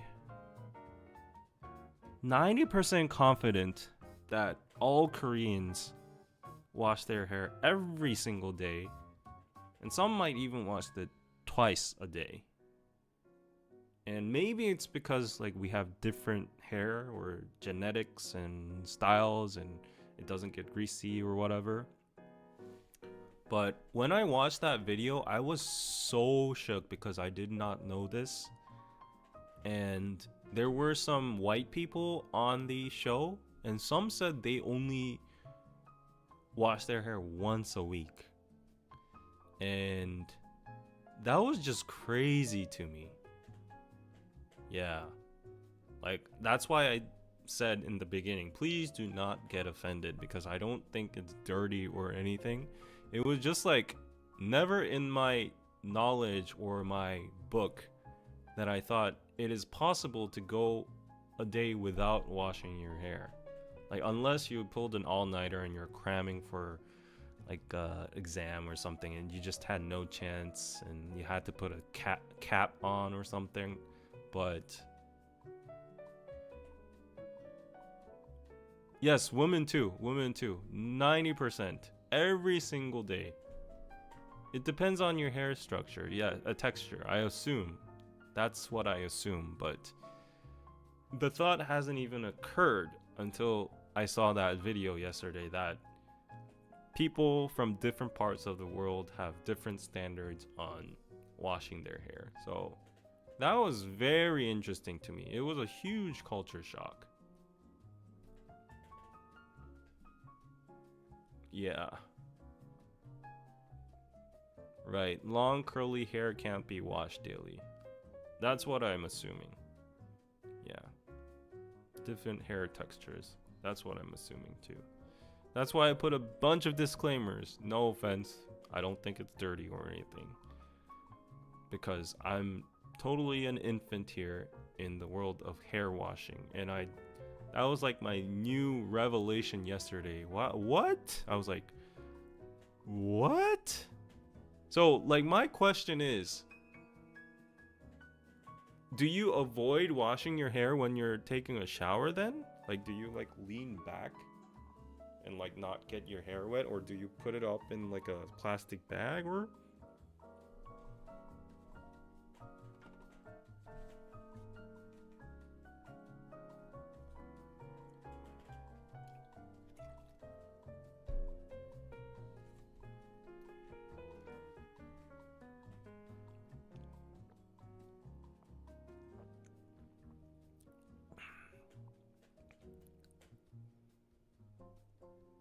Shower cap. Ah.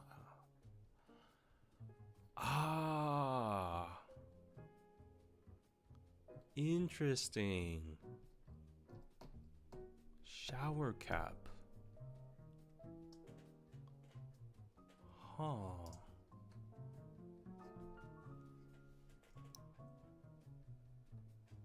Interesting. Okay. Yeah. I just wanted to share this because it came as such a big culture shock yesterday.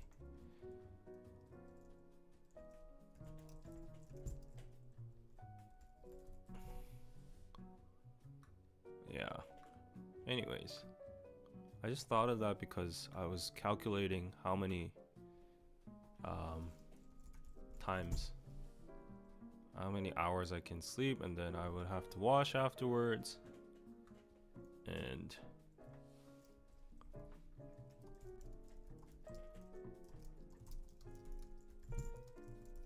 anyways, something new I learned. Yeah. Oh, I think it's this video. Oh yeah, it's the video that my candidate for the editor, scriptwriter position sent me. And it was in that video. Yeah, it was this video. How often should you wash your hair? Hair celeb. Hey Anna, how often do you wash your hair? I wash it. Oh, what the hell is going on? You smell nice. I What? wash my hair once a week. Someone told me that it's What? bad for curly hair Why to doesn't wash it your hair have like once a week. English? This is stupid. Oh, no one knows who I'm gonna I don't know if you can hear. Once a week. Really? Yeah. Even with the bangs? Anyways. Even with the bangs. Look at these bangs, guys. Every day I see her, I'm inspired to cut bangs too. Yeah, Should I whatever. bangs? I was just watching that video yesterday. I took a quick roll of the outfit.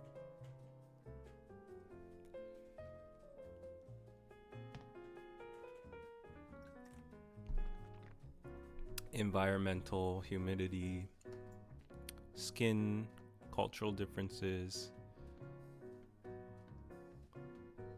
I wash my hair 2 times a day. Once I get up in the morning before I go out, and after I come home. And there's another culture shock too. Do you know David Tizard, the professor that I went on a podcast with?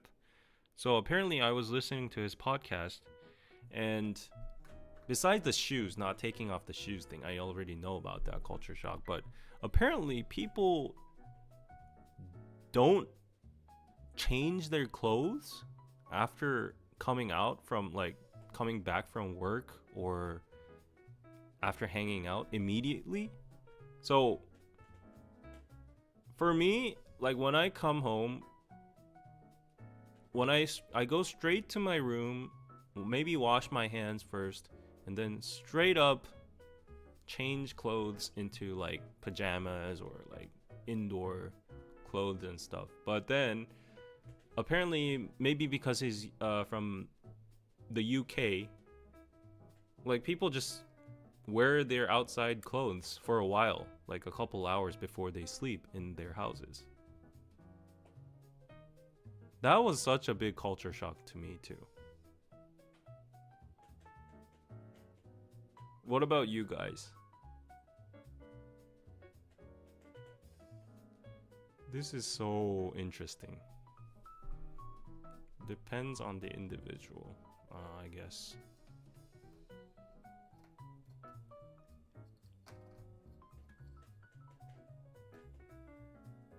Why K-drama shows characters don't wash every day? Because that's unnecessary for the plot. Then they would have to show them eating every single meal for every single day, right? Yes, don't want to sit on my bed with street clothes. When I work in scrubs, I change into normal clothes. Change clothes after I come back. I'm European and change my... Nah, that's not every British person. Okay, maybe it's just him then. Yeah. Okay.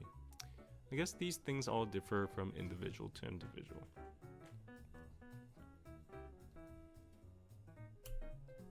Yeah. Like, I'm a little bit lenient on outdoor clothes. I mean, I could hang out like max maybe 10 to 20 minutes when I'm just like playing with my dog and in the living room and stuff, like sitting on the couch and a little bit on that, but I would not like lie down on my bed. Yeah.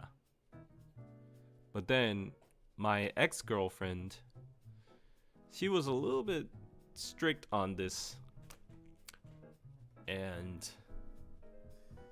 yeah, it's like other person's house, that person's rules, right? So I had to be super obedient about house rules and stuff. So yeah, differences.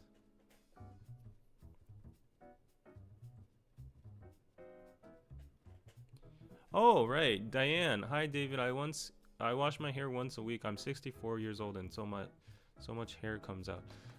So like, while all my ex-girlfriends, all the people I know, probably I'll ask Anna next time too. Maybe if I might be wrong. My data might be rigged, but I'm pretty sure young Koreans wash their hair daily.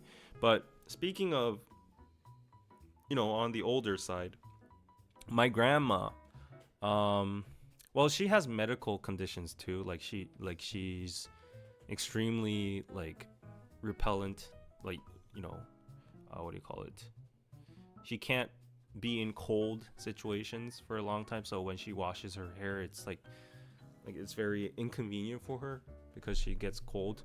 But even my grandma, because she doesn't have a lot of grease coming out, or she just doesn't go out at all. She doesn't like sweat because she doesn't do like many like activities. I think she only washes her hair once a week too. Yeah.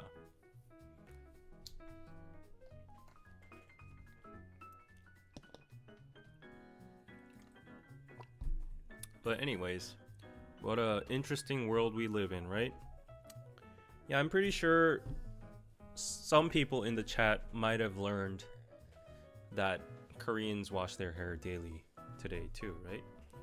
So it's yeah.